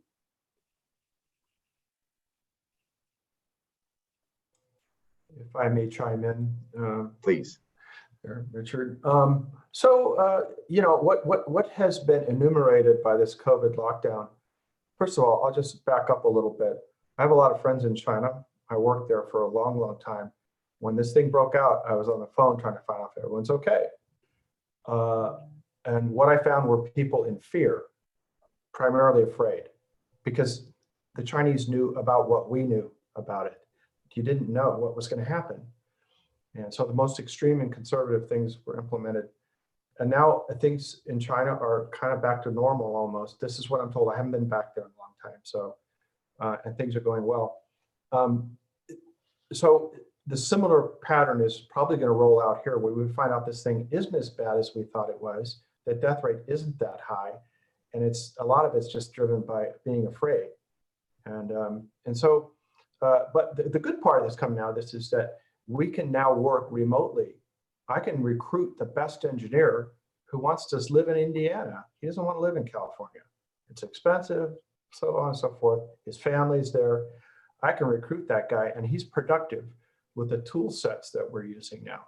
Now, I have my criticisms of Zoom, but it has shined a light on this, that you don't need to work in an office. A lot of companies are taking a really bold look at this and say, wait a minute, you know, I could get the staff I need in Texas, Indiana, Ohio, China, Japan, wherever they want, and recruit these people to come to work. And there is no real big hit in productivity.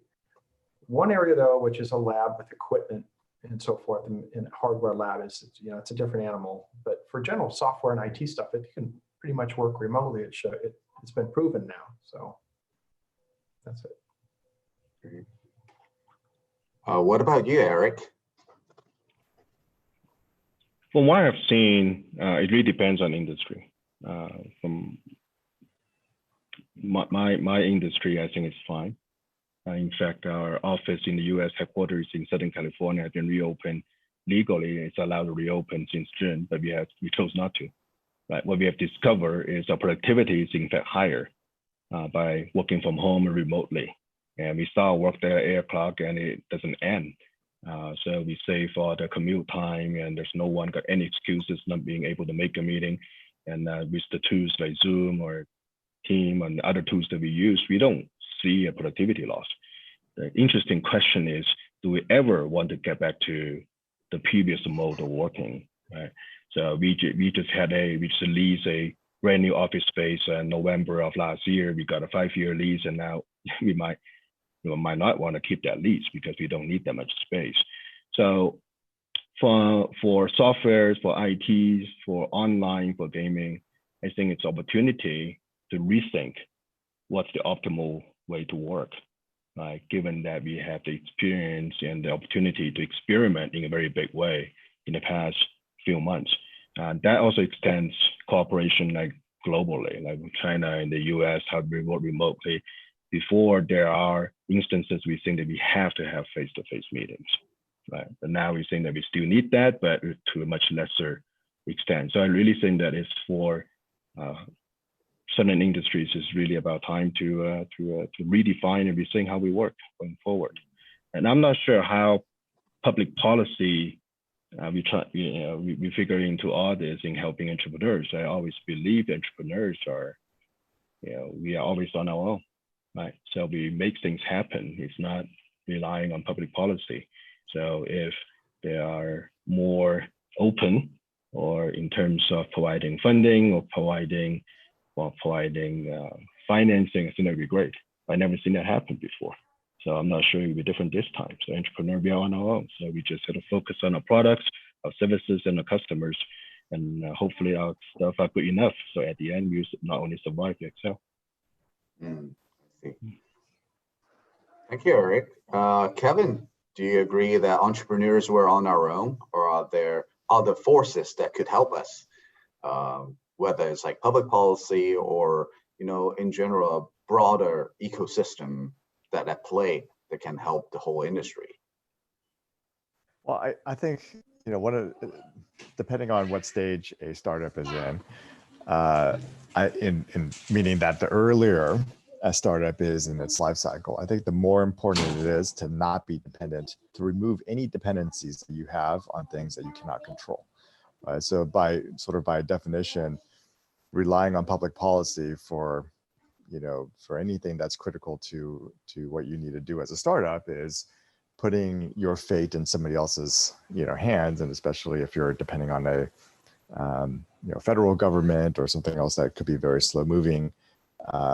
It's rarely a good idea unless your startup is specifically trying to tackle things in government. So I think echoing what Eric was saying, I think we Rally is a company that we think we've always had a remote first policy, but we have sort of, partly because I'm in San Francisco and so my co-founding team and teams of engineers that I've worked with before in the Bay Area, we have kind of this sort of a nucleus in San Francisco.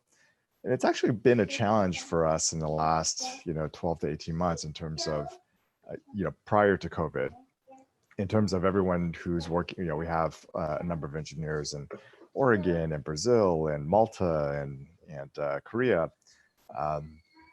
It's always been sort of this view that, there's a small sort of group of insiders that are in San Francisco, and then there's the rest of the remote workforce. And we had to work really hard to figure out how to, try to make sure that we include the rest of the organization. But there was always a little bit of a view that there was, this kind of, you wanted to be in San Francisco.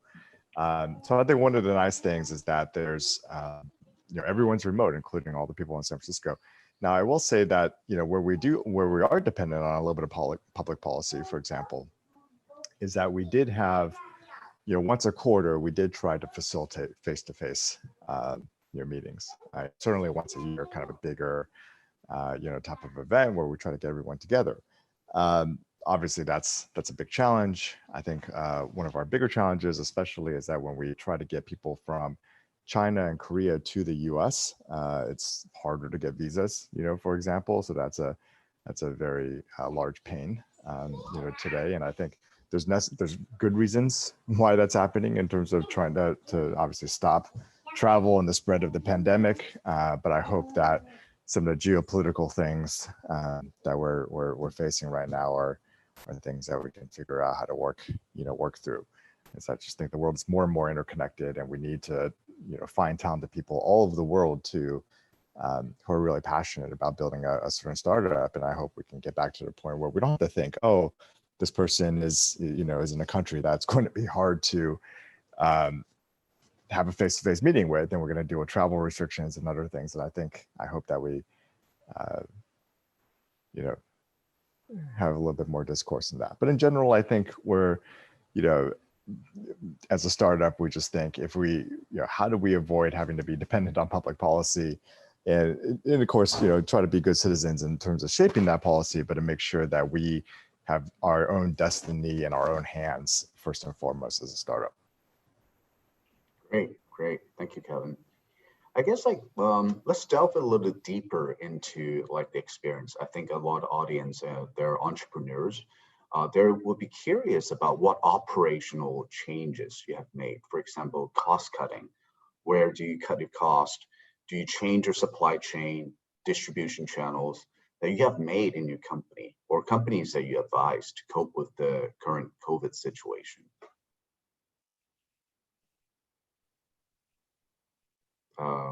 Eric, you run a public company. It'll be interesting from your perspective. Any of the restrictions that you have to do, or that you make changes to your operations? I think on our Chinese listco, I think it's fine. It's purely online, and China more or less has the situation under control a few months ago now. So I think more or less back to normal, and in fact, we're a beneficiary of the situation. I think on the US listco, what we have done is we make several calls early on, sort of point of views. It's really about on two levels. One is kind of technical, right? For example, everyone remote, so we had to figure out what tools to use, what's the new protocol, how to make sure people are home, but they're still working, they can be fun. So the whole layer of that technical responses. But also we're trying to think strategically. We're trying to make calls, really, looking down the road. One of the calls we made pretty early on is we think that all things offline is going to be difficult. Difficult meaning it's not going to come back in. So we made this call as early as February. It's not going to come back in 3 months. It might be a lot longer. We don't know how long. Our partners that's in the offline business, like commercial malls in the US, which we open our venues, we think that they will face some difficulties too. So it could be a year, it could be 2. When we say strategically, it's really about we're trying to figure out user behavior, right? Even though the pandemic will be over, but user behavior might change forever. You never return to what it was before. So we cut down very drastically on our offline operation. Even though we could reopen, we don't. We think that we have to figure out a new way of delivering entertainment, delivering competition, delivering content to our users, mostly online. There used to be a lot of obstacles or skepticism of, authentic content, authentic competition, authentic entertainment have to be face-to-face, right? So players, they think that, if they're professional, they're really good, they have to be face-to-face competition. Otherwise, it seems to be a lesser event if it's purely online. We had to work through that. And now I think that we have gone through that phase. Firstly, people don't have any choices because everything's shut down. They have to go online. But after they have done a few events with us, they think actually it's quite good. So I think we make the calls is we believe user behavior on how to receive content, how to engage entertainment, we move online in a pretty significant way. And we have cut down, we have trimmed our offline operation very drastically and move most of what we do online. And we don't think we are going to return, we don't think we are going to ever return back to what it was. Now, whether that call is correct or not, it remains to be seen, only time will tell, but that's where we are going. So it doesn't matter how difficult it is, we are moving very decidedly online everything. Delivering content because we figure it out. That's what we're doing now. Seems to be working so far. So. Thanks, Eric. Jack, Kevin, do you guys have any other things you would like to share about operational changes, cost cutting, or changing your supply chain distribution channels, things like that you want to share? Yeah, I'm happy to share a little bit. I think, back in the March timeframe, when we were starting to, do our projections for we had just obviously created our projections coming into the year, but then we were forced to relook at everything. And I think, what we did then, which I still feel very good about, is that we said to ourselves, we're going to make sure that we do some cost cutting and get to a point where we have at least 24 months of runway in the bank. And so, I think that was a really good, really healthy exercise to go through that. And I think, obviously the business has done, I think most businesses have probably done a little bit better than what people thought back in the March timeframe. But I think using that time to really say, okay, what can we tighten our belts on? I think there was a level of seriousness that everyone approached the exercise with, that this was, okay, this isn't just we're in a global pandemic. Let's really get focused on cutting costs. And I think a lot of the noise around such exercises that can happen was a lot less, and everyone was very focused on trying to cut as deep as possible to make sure that we can all, do our part to make sure that we have plenty of runway no matter what happens. And so I think that was a very healthy exercise, and I think that very strong companies that had good that were used the time to the reality is, for a lot of startups, you're afraid of doing layoffs, you're afraid of doing cost cutting because of what the public perception of it is, right? It's hard to recruit we spent some time in the earlier part of the session talking about how important it is to recruit, talent into any organization. Well, it's really hard when you do a layoff, right?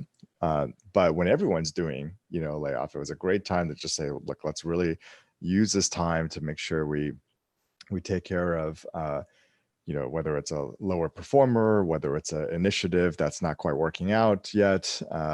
Let's take a hard look at all the things across the business and just make sure we're tying it all up.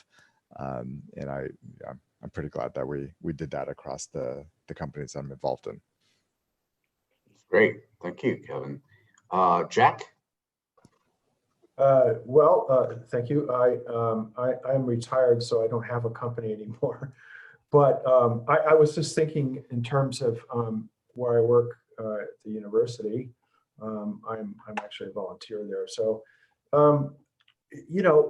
there's a lot of things. Let's say you have a student body of 50,000 students, right? And you find out that history and English and Mandarin and Spanish and language courses and so forth can be taught entirely offline. Engineering, a little bit more challenging because of labs and so forth, but you find this out. Like Calculus 1 can be taught offline. The biggest roadblock is cheating, actually. If you're on exams and so forth, you're not physically there to take an exam. It's challenging to find out someone who's actually to be truthful about the results. So I would say, though, that if you're a university strapped for cash and you have the opportunity to get 50,000, increase your student body by 100% and solve your cash problem, that it's worthwhile exploring that as an alternative. This gets into a gray area, though, with student visas and so forth, which is kind of a problem right now. But I would maintain that if you have a brand like MIT and you want to maintain your brand and provide quality education, you could probably do that offline and increase your student body. Now, I don't think MIT's in the same position as UC Berkeley as far as finances go, but using that as an example. But I think that you could actually increase the number of enrollees. Half the students at UC Berkeley don't pay tuition. We tend to take people like I used to be, who are from the lower end of the economic order, and give them a good quality education and get them in the world. The best way out of poverty actually is to get an education. I'm in the position of saying, I think we should continue doing those kinds of things, but we have to solve the cash flow. Why not increase the number of students that can enroll? And now we have a great tool set for doing that here.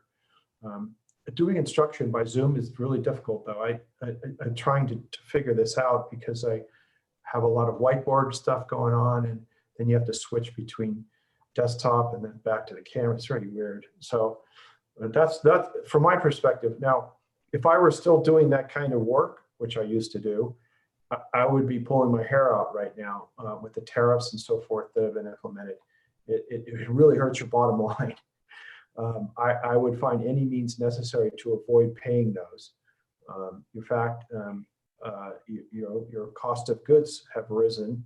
You're not in a competitive position with stuff being made in other parts of the world because all of a sudden stuff coming out of China is much more expensive. And honestly, it was kind of headed that way anyways when I was working. The labor rates had gone up. The standard of living in China has gone up substantially from when I started going there. It's amazing. You could say what you want about politics, but for the people of China, it's been a really good deal. However, if you're trying to make widgets and sell them for close to nothing, you're in a tough spot because it went from 35 cents an hour to $2.40 an hour, which is more expensive than other countries, Latin American countries in particular. It's higher cost now to do that. So tariffs or not, at this point, I would be faced with issues with just the cost, getting the cost out of things. So that's my take on it. Great. I saw some really good questions from the audience. I would like to take one question in particular. It's a good segue into other questions we have. The question is the timing important to launch a startup? What would you suggest entrepreneurs to do to avoid launching a new business in a time like a pandemic? and wait for a better time, or should we do it now?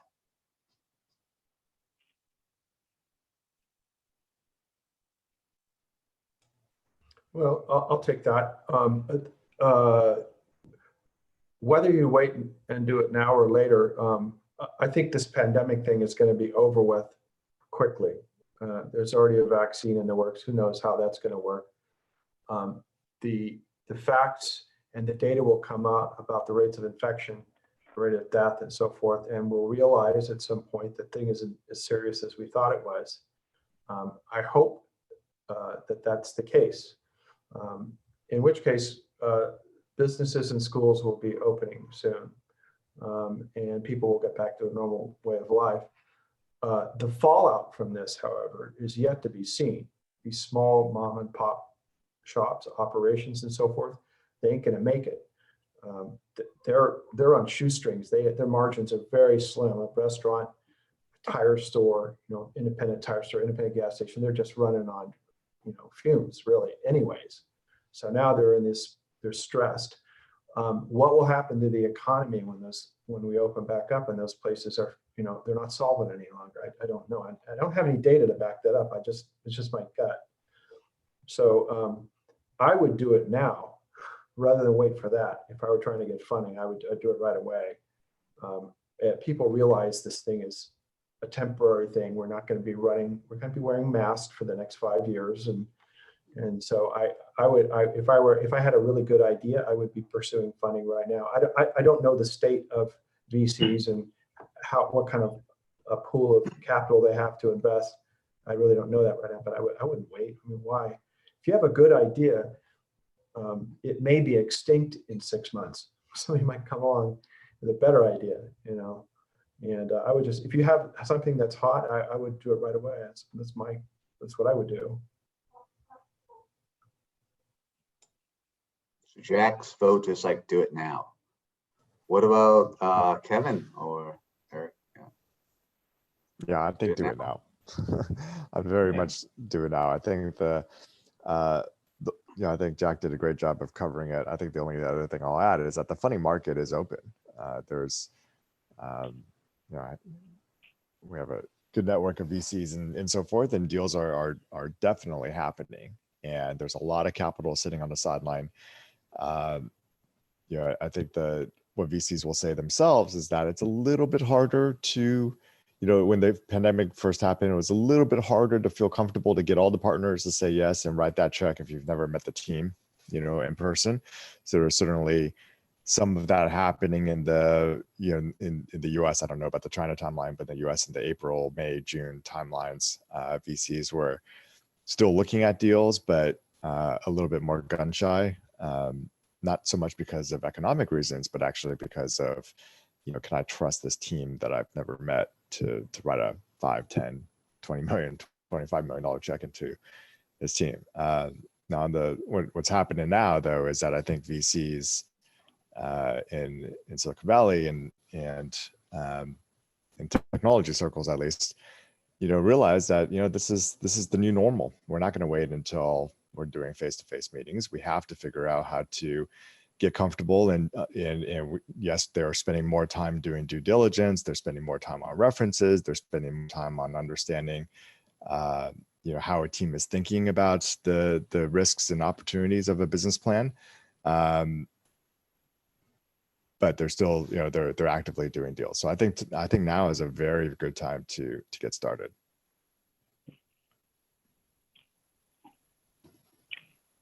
I will echo both Kevin and Jack. I think there's never a good time not to start a company if you're going to have a good idea.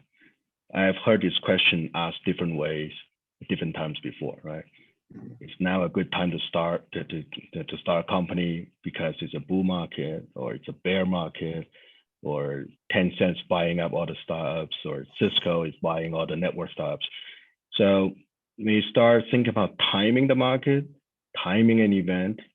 That's probably not it's just distraction, to say the least, right? So for startups, focus on the product, focus on the services, focus on the end users, and regardless of it's bear market, bull market, or pandemic, there's always be funding, there's always be investors, but they always go to the good companies. So just focus on being the good company. So if you think a good idea, start now. Don't wait. There's never a better time and there's never a worse time.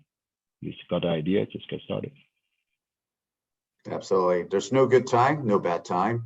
If you have a great idea, you have you have the passion, you have the conviction, do it. All right. Well, we have quite a few more questions in because I want, how much more time do we have? Richard, you have until 8:15. So I have 7 minutes. Perfect. Yeah. I would like to address one other question here as well.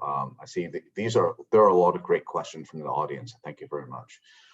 This one is also delving into a topic that we talked about, but like a little bit more focused. The question is like, it seems like COVID has put a premium on agility, flexibility. What was a major change you made in your operation to inject more agility?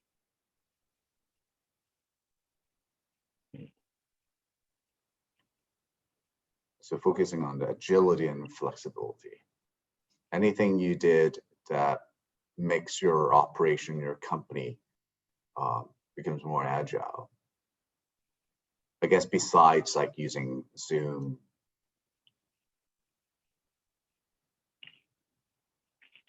Maybe I can try to just to answer that to start with. I think one of the things that the whole COVID situation forced us to do is put a much sharper focus on operational metrics and operational excellence. What we used to do on esports, we do a lot of events and content creation. We did not do financials or standalone P&Ls on an event basis. Like we believe, well, we're building the brand. So if it doesn't make money on this event, that's okay. We could build a brand, so we can do it the next. So we make it back the next time around. Right. But with COVID, with the higher pressure on the financials, on cost cutting, we are forcing our team to really focus on operational excellence. So not doing the P&L is not acceptable. Not getting really good user data is not acceptable. So there's no there's no disputes brand, but period. And there's nothing more after that. That's not acceptable. So we're really putting our team to really focus on the user, focus on the data, focus on the return on event by event basis, project by project basis. And I think that works out. I think that works out well. And after a while, everyone get into the rhythm, and I think that becomes sort of standard mode operation for us now. I think that going forward, it's the sharper focus. I think for some startups in tech is the sharper focus is really we need to run it like a smaller business instead of a larger business. Remember when we first started our startups, if all we do is single project, right? Every number is in my head. I know every penny. But when you get to 1,000 person, I don't know all these details anymore. We kind of lose in the larger enterprises. And now in the past few months, we're kind of returning back to the roots and say, well, we have to run our startup again. But many startups inside our enterprises. I think it's a good thing. That's great. Measuring your agility and keep everyone like doing the best, like with their responsibility, accountable for that. That's great. Thank you, Eric. Kevin, Jack, do you guys have anything else you want to add? I can go. I think I'll touch on another area, which is hiring. I think when we had in-person meetings, it actually in-person hiring, it actually slowed things down. We had to make sure that the candidate could come into the office, right? And then that day that they had to schedule in the office was could work for a large number of people that can then interview them too. And then even, let's say somebody was available to interview the candidate but doesn't necessarily absolutely have to interview the candidate. We just say, oh yeah, why don't you interview the candidate too? He or she is going to be in the office that day. And so, hiring processes, I think we, just naturally have always been one of the things that I've disliked in terms of how they, it's sort of I don't know, there's a way of doing it that's, as far as I can tell, informal, and there's no rules, but everyone still agrees on what the rules are. There's like a set way of doing it that I've seen across a lot of different companies. And so I think, having to move to Zoom has really made us think through exactly what we want the hiring process to be, who's interviewing them, and then we break it up more. You don't have to have a candidate come for 4 hours and then have person A, then B, then C, and then D, like all go through and do the interview. You can break that up into a 2 or 3 day affair, with just 1 hour each whenever it works. And so I think we have become more agile in terms of how we recruit and hire, and making those decisions, both the scheduling, the people involved, who's making what decision. And so from start to finish, a faster process. I think that's been a really nice area of agility for us as we move to a virtual hiring process. Great, thank you, Kevin. Last question. Let's take an elevation up, step back, looking at the macro environment that's happening. Besides COVID, the stock market volatility, the US-China tension that we're in, how does it impact your business? I think it's very challenging. So I'll talk about our esports business, Gen G. We had announced that I spent 2 years doing a deal with the NBA to own the Shanghai franchise for the NBA 2K esport. A couple months after we announced, the pandemic broke out, and then more geopolitical tension. And so, I'm personally a little bit sad. I think, my last company that I started, Kabam, we had a 1,200 person, workforce with 300 of them, in China. And so it's, China has always been a really important, both a market where there's a lot of expertise and skill, and of course, from a consumer, end market standpoint, a phenomenal market. And I think, sadly, I think at least the near-term momentum is for US and China to drift apart and for it to be harder to do business, right? I personally look at what's happening with, some of the way that the two countries and the companies that operate in these two countries can and cannot do business, especially some of the things that are in the headlines right now. And I think it's a little sad. So it is what it is. And as I said earlier, I think there's no use crying over spilled milk or wishing that something was a little bit different. And so, we certainly have just made more and more plans to make sure that we can not be dependent on, really take as much of the geopolitical risk out of our business as possible. And I think there's no other way to run a startup, because I think that level of risk, it's massive risk, and it's completely unpredictable, and there's no mitigation, for it. And so it's and I think it's an unfortunate state of affairs, but it's necessary for startups to pursue at this point. Jack, I know that you serve on the board of Asia Society. I'm sure you got this question quite a lot. Can you share some insights here? Thanks. I'll tell you my own experience, and I'll go back to when I first started working there. I hear this, Kevin mentioned his staff in China. The US is faced with an education problem right now. When I was working there 20 years ago, the capabilities of the Chinese engineers was not high. In 20 years, things changed very, very much.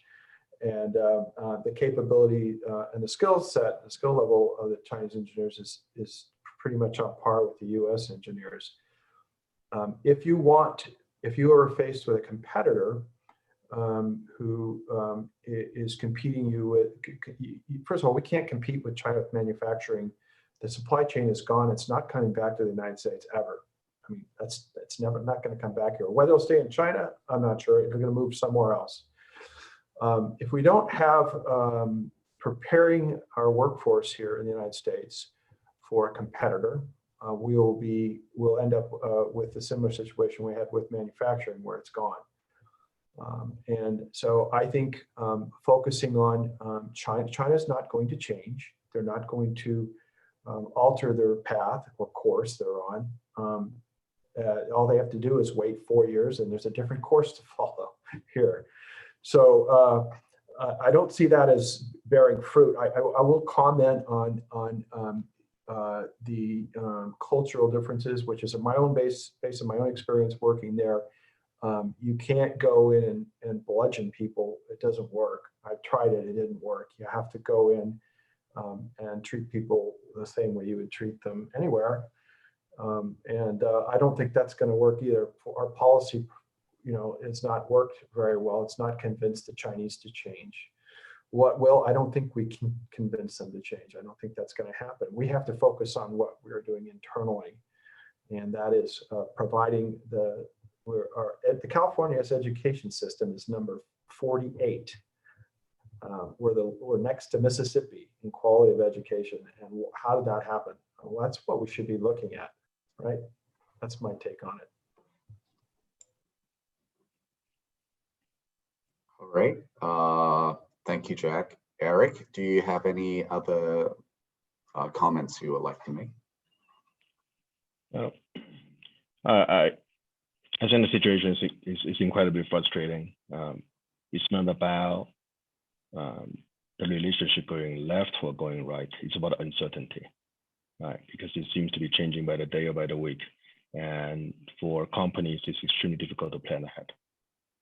And it depends on the stage the company is in.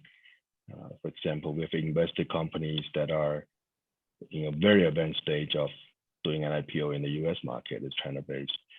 And is that, when the time comes, in the next few months, as windows still open, or whether the rules going to change, no one knows.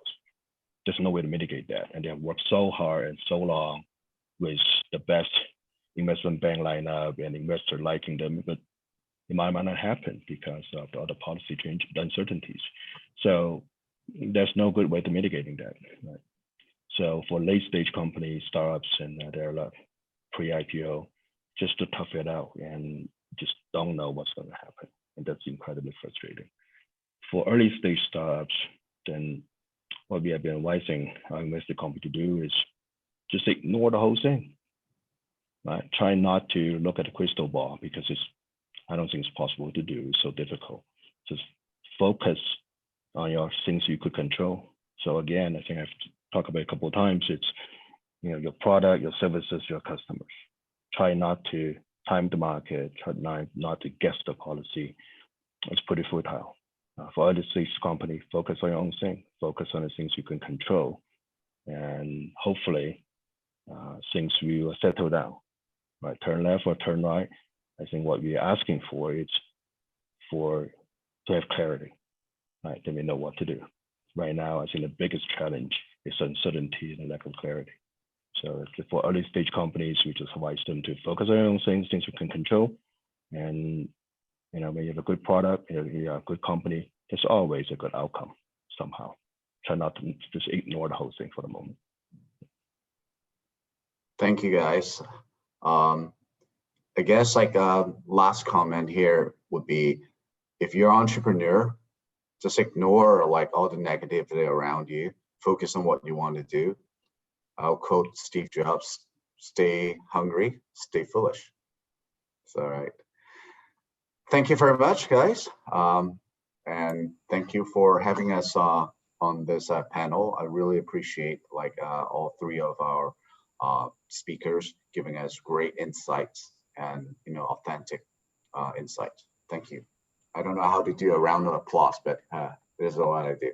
Thank you. We can do it virtually like this. Virtually. Yes. All of us.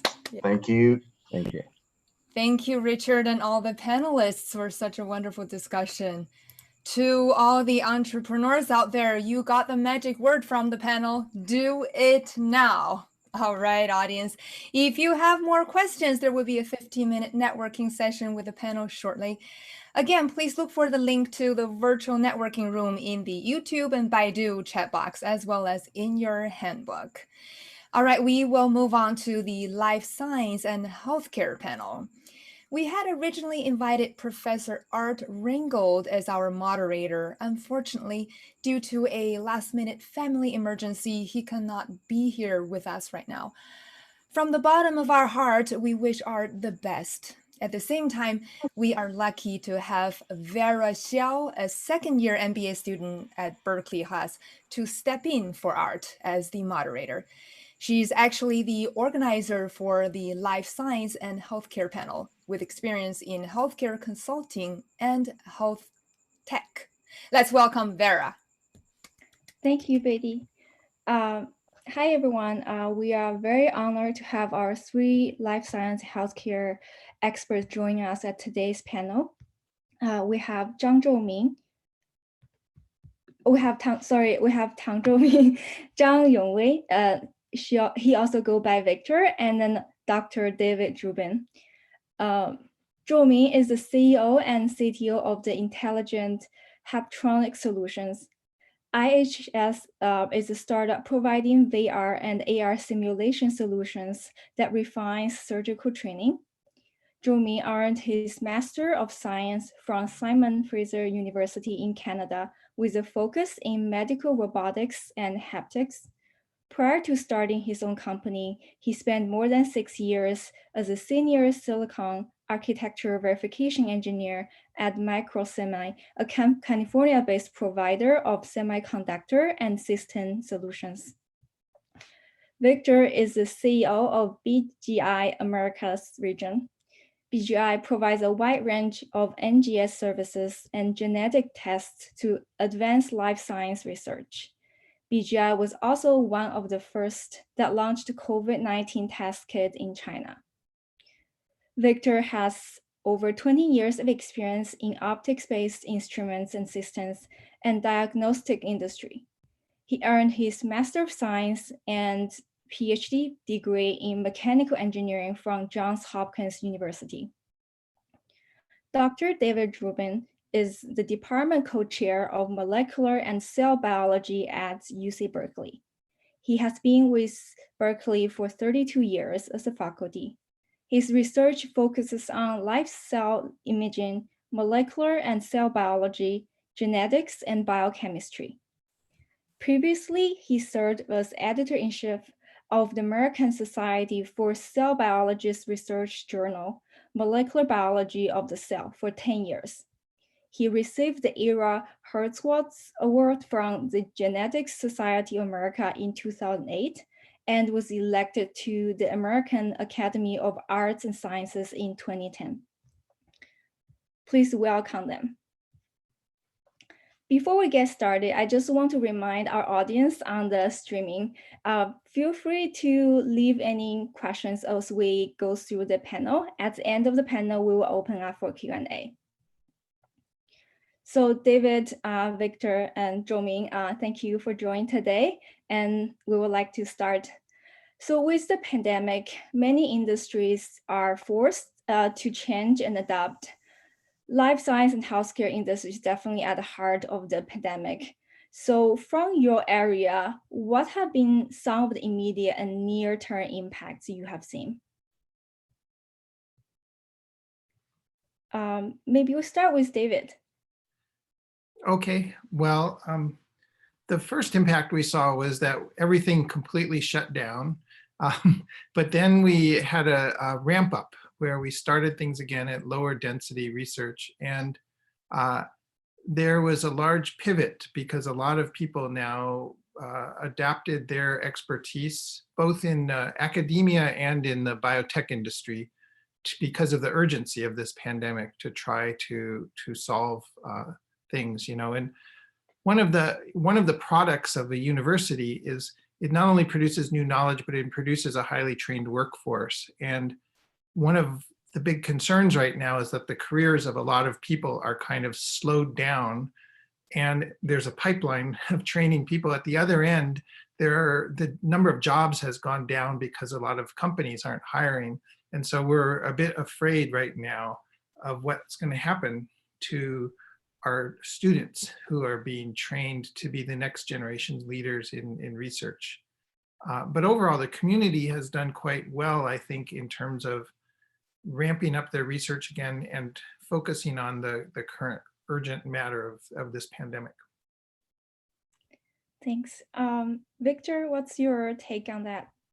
So I agree with David. We had first of all, it's shut down, and our normal genomics business pretty much came to a halt when the pandemic broke out, first in China, then later on in different parts of the world.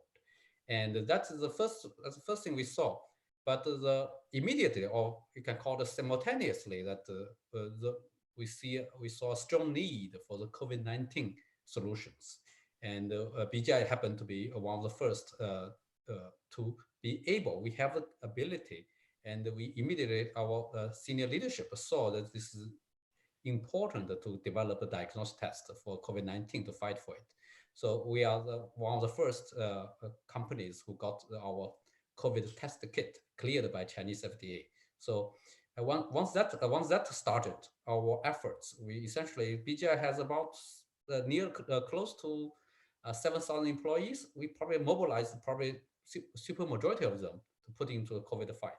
And that, of course, started in China, then later on roll around the world. And we actually, in US, we actually built up a bigger team to support all the COVID needs.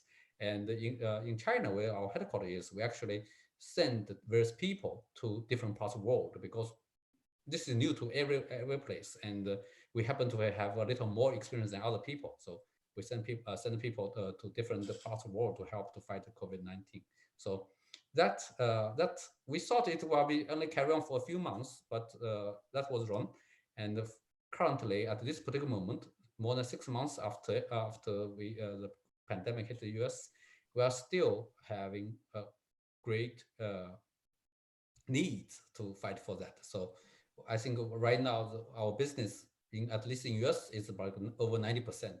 In America, it's over 90% are still on COVID-19. I see. Yeah, BGI definitely has done a lot of heavy lifting work in terms of fighting COVID in the past couple months. We're gonna circle back to that again. Zhongmin, what's your take? So IHS is a medical robotics startup company. We're focusing on GI endoscopy simulation training development. So we worked with many hospitals, medical schools in China, as well as Canada. So I would summarize in two areas. One is the endoscopy practice, GI endoscopy practice, and the other one is the training. So in terms of practice, so we found that based on these guidance from Canadian Association of Gastroenterology and the American Society of Gastrointestinal Endoscopy and WHO, we found that the largely reduced amount of practice. Only essential endoscopic procedure is proceed, and also the requirement of special PPE protocols, and also the operating environment protocols. So for example, if you're a suspected or confirmed COVID-19 patient and deemed to be essential endoscopy procedure, so then you will be placed on a designated like operating room and recovery room. So the room will be like negative pressure airborne infection isolation room. They'll be in line with like level 3 biosafety requirements. So, and in addition to that, a special protocol of handling the equipment. So all these extra overhead around this practice, which leads to the training for endoscopy procedure extremely challenged. So we all know that endoscopy is a procedure heavy procedure heavy training. So they rely on a lot of patient-based training. Right now in current situation, I think in the foreseeable future as well, the patient-based training will be significantly reduced. And in addition to that, like the in-person, like the normal training, in-person academic activity, like teaching conferences, the residency rotations at hospital sites will also significantly reduced. So it transformed to asking, like beg for a new method. And so we also noticed that the actually globally, there are many GI residency program has been adjusting for their training and curriculums. For example, they're introducing more of video conferencing, video teaching, but most importantly, they see the simulation-based training play a much bigger role in terms of the whole training curriculum. So, so the current simulation-based training, the vendors mostly was able to fulfill some of the requirements, like you can practice some of the basic or semi advanced procedures in a VR environment without really need a real patients. And for example, you can do some rehearsal your skills to prepare some of the procedures. But there's significant drawbacks. For example, the experts still require experts to be hand-holding. This applies to a lot of trainings, surgical trainings, not only GI endoscopy, but laparoscopic, etc. Right? So it also has a drawback, like difficult in terms of assessing a system. You have to go to a training center that might not be accessible, that conveniently accessible. Yeah, so we're offering multiple. We see this challenge from IHS, and we are offering GI endoscopy solutions in multiple fronts to battle this uncertain situation in the future. I'll go into detail a bit more in terms of aligning to a future of training. So, yeah. Thank you. We're definitely gonna ask you more questions on that. Let me go back to David. You mentioned that, so unfortunate side is you're worried about the pipeline where the placement of all the trained workers. On the other side, you also mentioned there are a lot of projects ramping up. I know you have been working on the government-funded university researches in the past 30 years. I'm curious from the project side, what's your take on those researchers in playing role in protect the public from global pandemics? And then what role do you think it can play in the future? Right, well, a university like the University of California, Berkeley has a tremendous amount of expertise, so there's expertise in business, in engineering, in public health, epidemiology, in chemistry, biochemistry, virology. And it's a kind of a unique environment where when a problem arises, people can start to talk to each other and collaborate and work together to solve problems. And that's one of the things that has been quite remarkable during this time, is that a lot of people from different disciplines in the university have come together to leverage their expertise to try to advance the testing capabilities, vaccine development, and therapies. And this is happening at many levels. My department is a huge department with about 100 labs. That means 100 professors at each have a lab. And I would say about 20 of those labs now have a COVID project in them.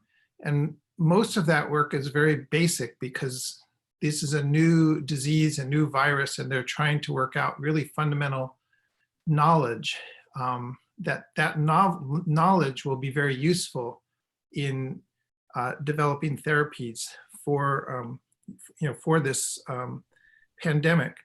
And normally academics kind of work by themselves because that's how they get credit for things. They publish papers and get authorship.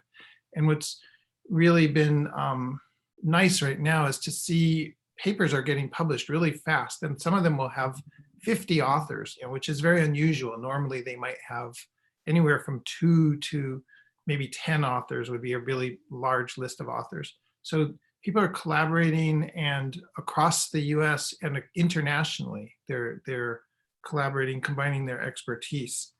And so, one of my concerns, going forward is this pandemic. So we know a lot about this family of viruses, the coronaviruses. This is the third coronavirus epidemic we've had in less than 20 years. And there's something like 5,000 of these viruses. And there's going to be more epidemics. And so we need to not lose all of this expertise that's being developed both in industry and in the universities. And so there has to be a way that we don't have to start over again next time, because there will be a next time. Mm-hmm. Yeah, you're absolutely right. Victor, from your perspective, I know, so BGI did, like you mentioned, have worked in many parts of the world. Can you share your view on that? And is there any recommendation, like as we go into the flu season and as what David mentioned, as we are trying to prepare for the future? So I think what we can say is that science worked. I think that everybody, at least most people agree that science worked. And although this coronavirus is relatively new, but the scientists, including some of the BGIs and around the world, quickly, just as David said, put in effort to understand the virus. And we quickly understand that right now we are making a tremendous progress. I heard from therapeutic side, they know the mechanism, they try to fight it, and in the vaccine world, and they are making tremendous progress. And the BGI, of course, are not in those fields. BGI are in the diagnostic side. So on the diagnostics, the science worked, meaning that when the first coronavirus came out, and BGI is in genomics, and we are not the first, but we were among the first to sequence the RNAs, the virus RNAs, to understand the virus.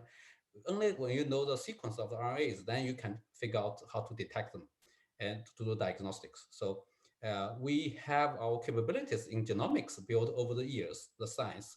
So all those years that the effort put in, not only in BGI, but also around the world in have the capabilities to do these scientific studies. It paid off. And so we quickly understand that, well, that's the reason it enabled BGI. It took BGI less than 10 days to come up a diagnostic kit. And it took the Chinese FDA for 2 or 3 days to fast track the approval. So all those could not happen if we didn't have a solid foundation, scientific understanding and capabilities. From BGI side, the capabilities about the development. You have developed the diagnostic so quickly. You have to have the supply chain. You have manufacturing, quality, everything. All those things we built over the years. When the crisis hit, we leverage everything, get them, and then we can get the kit out in just 2 weeks. And so once we got approval, you still have to make those kits. And also another thing is second thing worked is about I call the large scale screening. You have to do a large scale tests for this kind of pandemic. So Wuhan, BGI set up a lab in Wuhan, and we quickly initially the test capacity is in Wuhan, whole Wuhan is in hundreds. And we said that's no way to catch up to figure out to help to fight the virus. And we built a lab with aim to do 10,000 a day. So we built a lab within 10 days to ramp up. To do that, again, I want to attribute it to, as David mentioned, every aspect, including engineering. One example is that for diagnostic, you have another kit, which everybody understands in healthcare is important. But when the scale and capacity is your bottleneck, no matter how many kits you have, if you cannot run cannot process sample fast enough, cannot run the test fast enough, it's useless. So the engineering side also helped. So the lab we put on, we have the automated solution to help to process samples, to extract from RNAs, to run the RNA detection automatically. So that bring up the capacity. So these, the science and the engineering, the foundation we have built over the years definitely help to make it work. And that's in China, that we did it in Wuhan, but in June, if you have heard or read the news, in Beijing, they suddenly have some outbreak, right? And in hundreds. And again, Chinese institutions and companies, including BGI, we went to Beijing, set up a daily capacity of 100,000. We within 2 weeks, we tested millions. Then Beijing is put on rest. In July, Shenzhen tested two positive cases, and BGI's headquarters happened in Shenzhen. We again, within 1 week, we tested 2 million. So, and then the thing went away. So because after you widespread testing, you know that you are not letting anything through. Now the life can be back to normal. I know that in Americas, including Canada and the US, I'm not just saying about US, and also Latin Americas, and we are still far from that widespread testing and large-scale testing. But my view is that based on what we learned in various parts of the world, large-scale testing is one of the key to help it.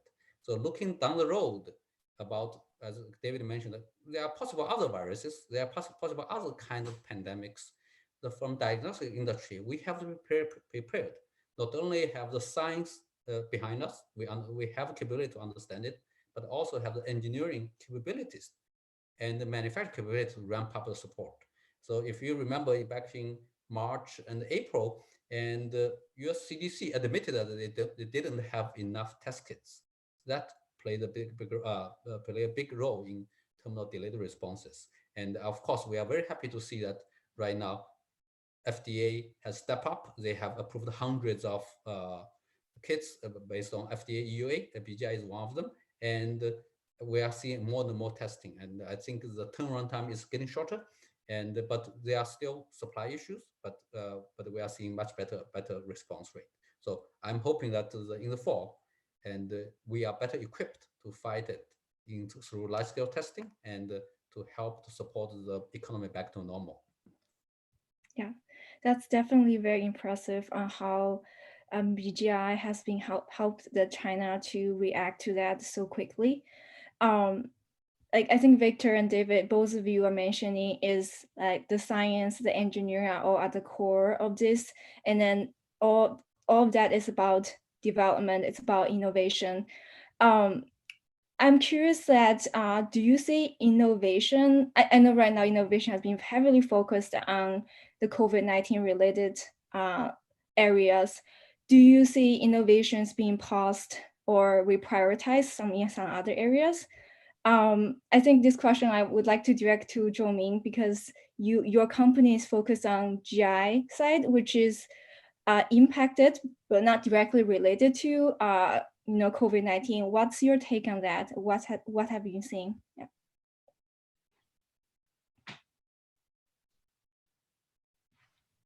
I think we can't really hear you. Yeah. Okay. Yes, thanks for the question. So I see that the trend on the surgical training in general is that we call for less patient-based training, more standardization in terms of assessments. So these also in line with the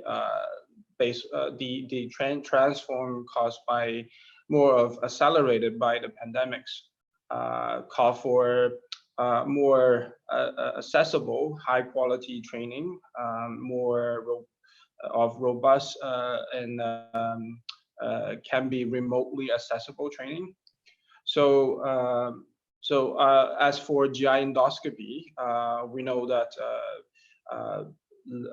so in China as well as in Canada or in US, They all see this trend on leveraging simulation-based system, leveraging VR, AR, robotics in artificial intelligence to basically make the training more accessible, more standardized, more of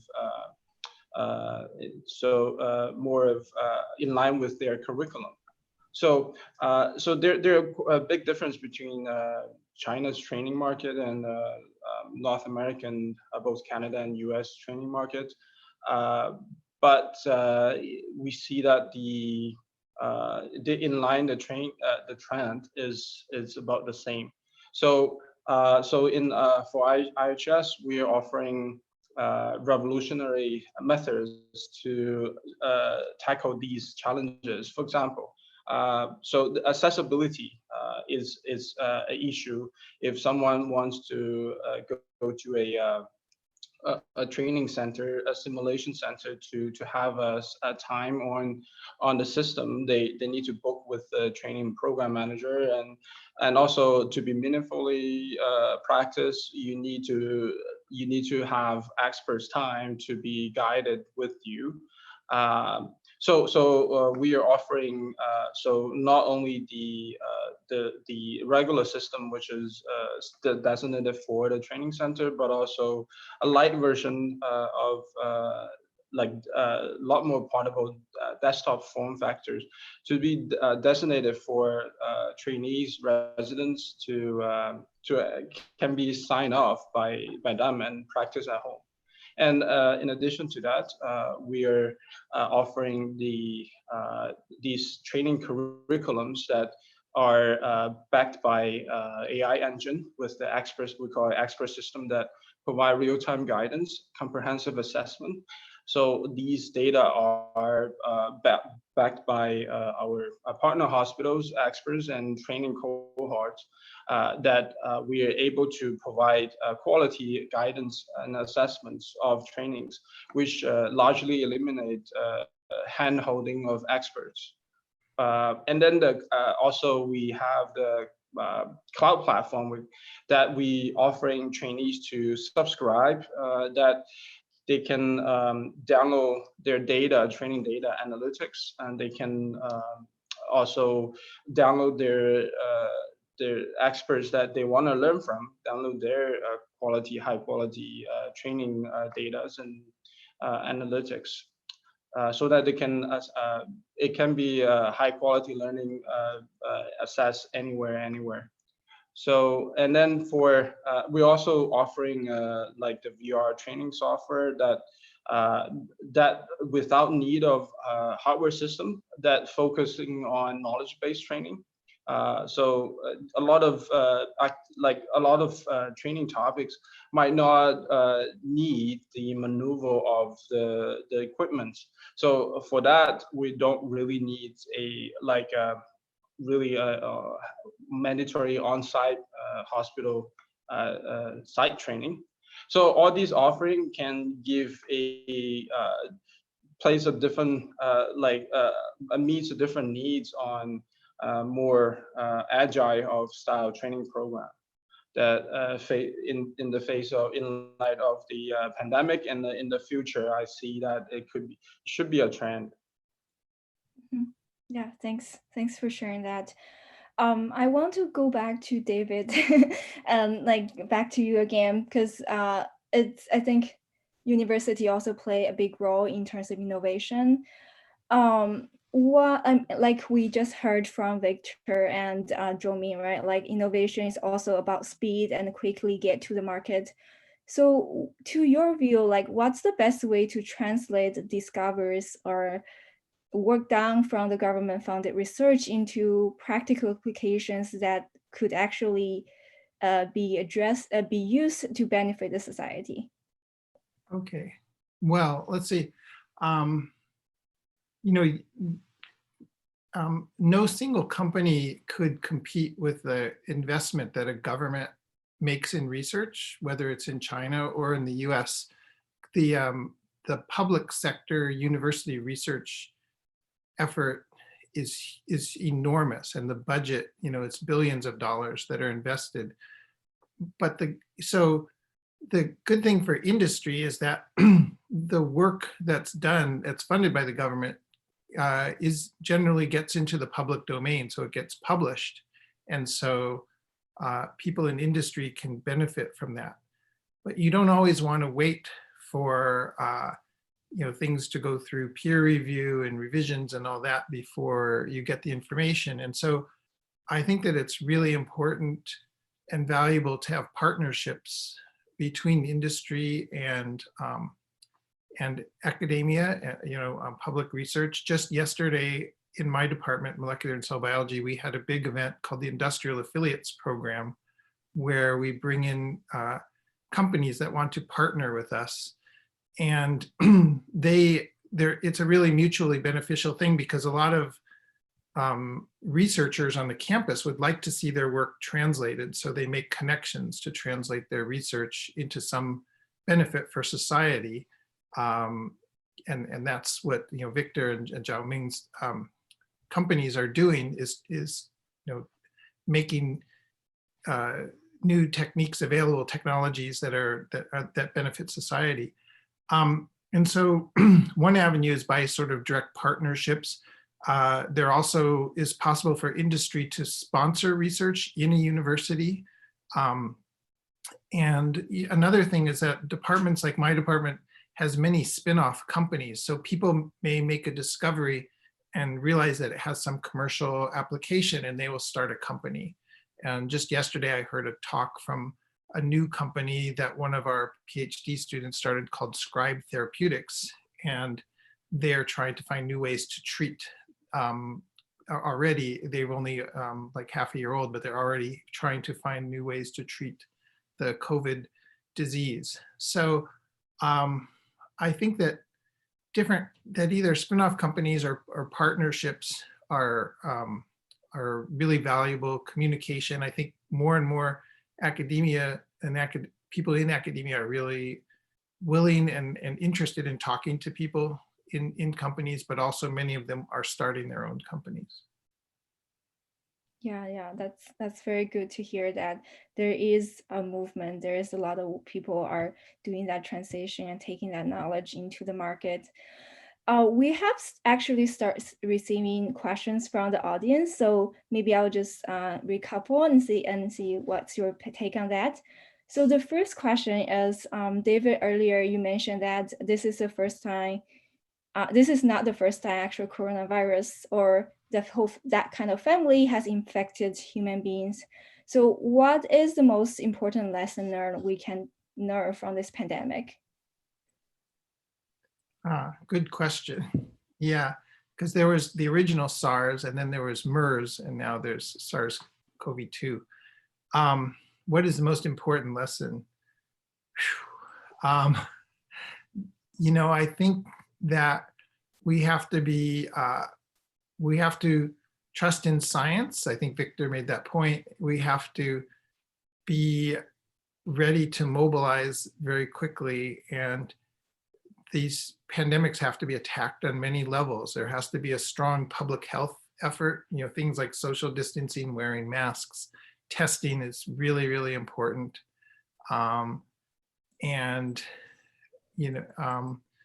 We have to, it takes I think the government has to support this by making investments in, the government should make investments in terms of supporting testing companies, for example. So plays a very big role in this. And, I think one thing that I've seen that's really helpful is, businesses have a right to make a profit, but also, if the goal is really to speed things up, transparency and sharing information really moves things along, because if everyone is solving the problem on their own, then they're going to be repeating people are not going to be benefiting from each other's mistakes and the lessons they learn. And so if there are ways to open up communication and to share information more freely, I think that really helps. Yeah, that's very important. You mentioned sharing, so I have to ask you this question. So we know that China and the US markets have been very different in many ways. We have very different cultural norms, regulatory process, and even legal limitations. And especially under the current political climate, like that kind of collaboration and sharing may not be as easy as we anticipated. I'm curious to hear what's your take on that, or what do you believe? What's your take on how researchers and companies can help work together, in China and US to solve problems, to build that trusting, sharing relationship.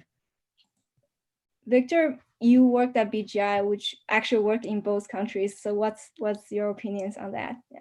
So I acknowledge that right now these are right now a little bit difficult times for the collaboration between China and the US, and even in academic world, but in private company industry side is even more difficult.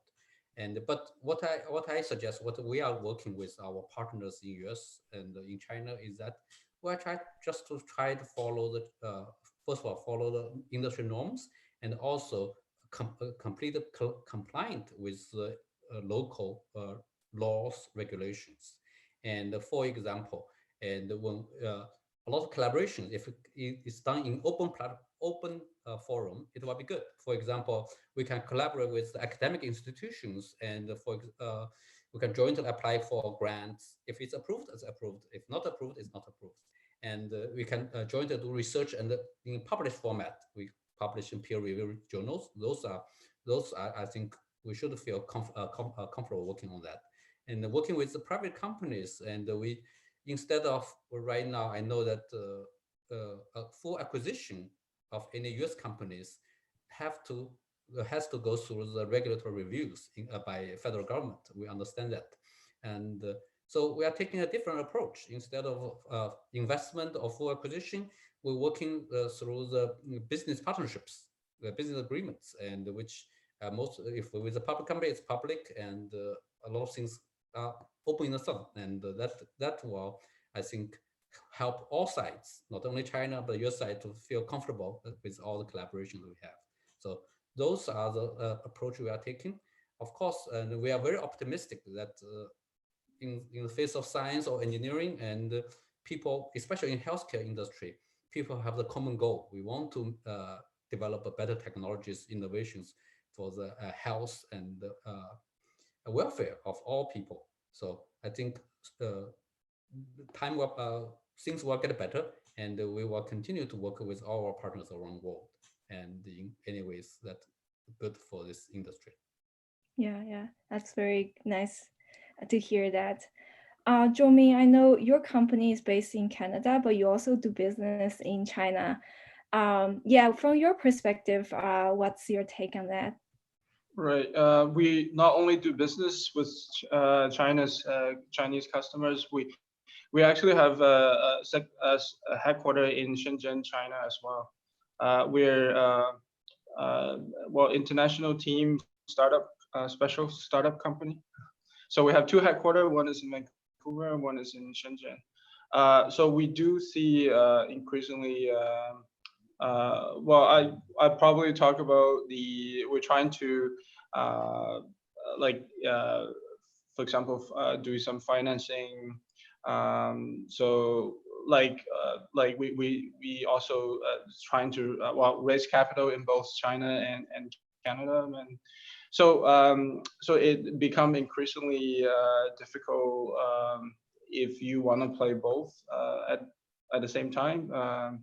So that's one thing, and people become a lot more cautious in the last year or two. And also in terms of the medical training side, so I guess that's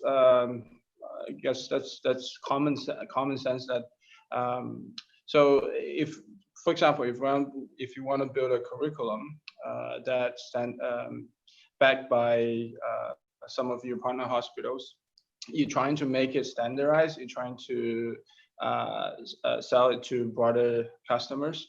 So if you want to reach out to North American market, then all these credibility you earn from working with China's hospitals partners, that's not really relate. So you're gonna do work with partner hospitals locally in Canada. If you want to enter in the States, more like work with the States hospitals as well. So yeah, it's been difficult. Yeah. Yeah, thanks for sharing that. It's certainly difficult. And then there is probably, like Victor said, there's also opportunities. We have questions. So this is more regarding the, like, maybe more in Zhoumin, your expertise in terms of the virtual side. So one of our audience asked, so COVID-19 has driven more and more adoption of virtual health. So we see a lot of uprising in telemedicine, that kind of solutions. What are your perspective on the telemedicine post-pandemic? Do you think that will continue? Yes, I do see this technology being show a lot of advantages. So in terms of like I will talk about a couple areas. One is the in terms of more basic trainings, for example, doing IV injections, for example, doing practice for nursing, for calming down a nursing home, a more panicked patients, etc. All these can be done by using VR technology and using the AI backed by AI engine that trying to. So we actually, one of our partners working on this area that their language learning engine can not only communicate with trying to do a virtual patients and virtual trying to training with the virtual patient, communicate with the virtual patient, but also identify their, not only identify their language, but also identify their emotions as well. That's part of the basic training. In more advanced practices and training, for example, for surgical. So we know that this famous intuitive surgical California-based teleoperation giant that have this Da Vinci system that for supporting a teleoperation. But I know a lot of quite a few similar Chinese companies working on this as well. So in terms of training, surgical training, so we do see these advantages. So we understand that patient-based training is very important and critical because so a lot of practices, the procedure, advanced procedures, it is very difficult for current simulation based system can replicate. So based on the, for example, for the endoscopy side, GI endoscopy, the American Society of Gastrointestinal Endoscopy, they published a lot of papers studying the current simulation systems that they found the bottlenecks for the system for great adoption or a great adoption or more of possible greatly replacing patient-based training is the bottleneck is that they are not, first of all, they are not have comprehensive the real-time guidance and assessment, standardized assessment that can be really comparable to let's say experts assessments, or it can be replacing altogether experts guidance and assessments. But we do foresee that we're confident that these will be achieved and in a very near future. Yeah, so yeah, that's what I foresee. Yeah. Yeah, thanks for sharing that. We have time maybe for one last question. We will end with more optimistic view. So the question is, what do you envision the future of your line of work gonna be post pandemic? We'll start with David. Well, the post-pandemic, let's see. So it's funny, a lot of things have are changed right now, and I'm very curious myself to know what's going to be the long-lasting effects.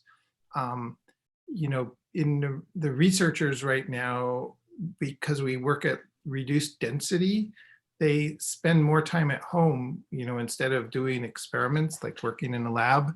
And so they are spend a lot more time thinking and coming up with ideas, which sometimes, you know, is hard for a trainee to do, is to take a step back and think about the big picture. And so, you know, I think that that's maybe something that that has been a positive innovation. I've seen a tremendous amount of collaboration, and I really hope that, and this is people across really diverse disciplines who have found the power of working together, that you can do a lot of things that you can't do if you just stick in your own sort of lane, you know, doing what you've been trained to do. But if you get together with someone whose background and knowledge can complement yours, together you can do something that neither of you could do alone. And so I guess I hope that those sort of things might be positive, long-lasting effects. Thanks. We hope so too. Victor, what's your vision? So I'm very optimistic, and so after this pandemic has essentially taught every one of us a lesson, right? We have to be humble in the face of nature, and we have to trust the science. We have to have the science capabilities, and I think people right now understand the importance of the healthcare and the diagnostics and the industry we are in. They know that you can live without an NBA game, but you cannot live without life scientists to help you to fight the disease. So people understand that. And I think one positive effect I can share with you is that, for example, that one of our divisions, BGI divisions, was raising funding in 2019. And it was quite difficult, right? Because for the VC point of view, they just want to get better returns, right? They can invest in IT, in anything, right? Healthcare is just one of the disciplines. It's their options.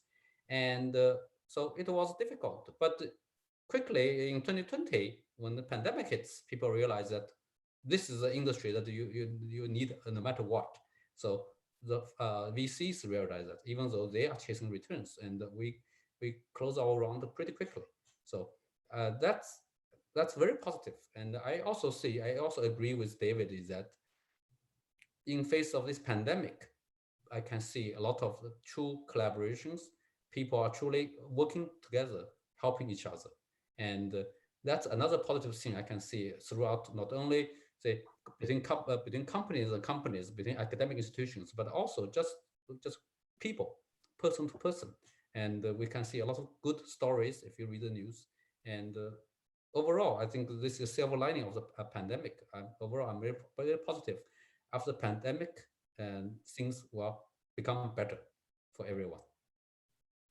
Thank you for sharing that. It's touchy. Zhongming, how about you?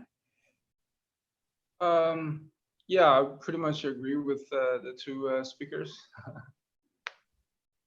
Yeah. Okay. So yeah, So for me, I would be just thinking of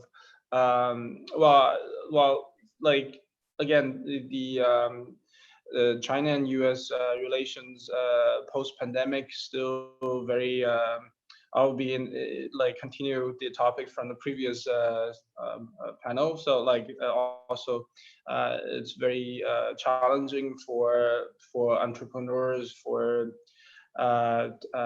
startup technology startup companies. All these news is really make every entrepreneur anxious, especially for like I do know a lot of companies, technology company require and need collaboration internationally.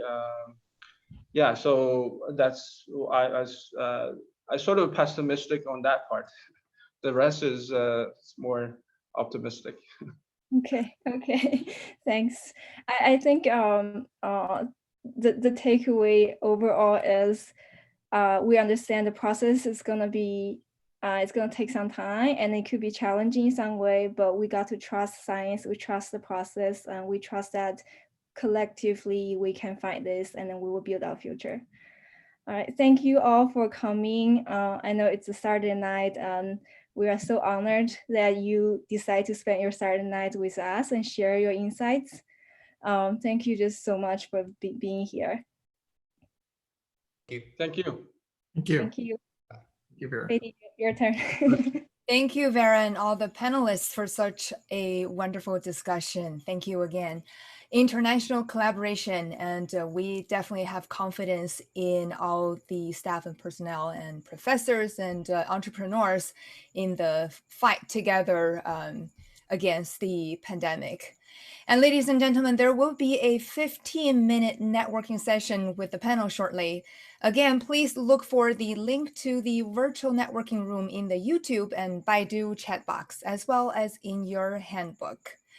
Now, I want to invite a student leader on stage, co-president of 2020 Berkeley China Summit, a postdoc in molecular cell biology, Suifang Mao, together with two other co-presidents. Suifang led a dedicated team of students to put together this wonderful event. Suifang, please give us a few words. Thank you, Beatty. Hello, everyone. On behalf of the BCS Student Committee and grad student and research scholar from Berkeley, I would like to thank you all for being here.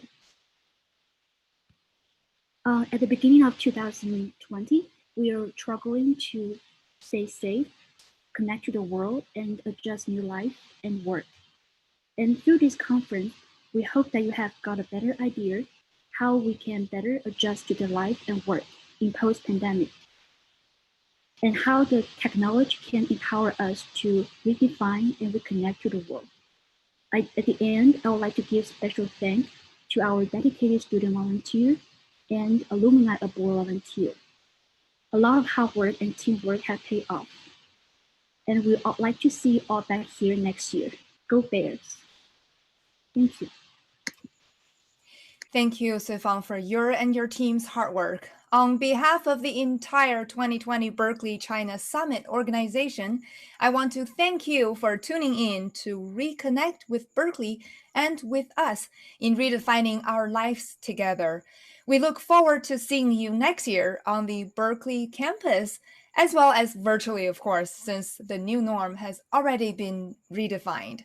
See you in 2021 and have a fantastic evening or day. And go Bears!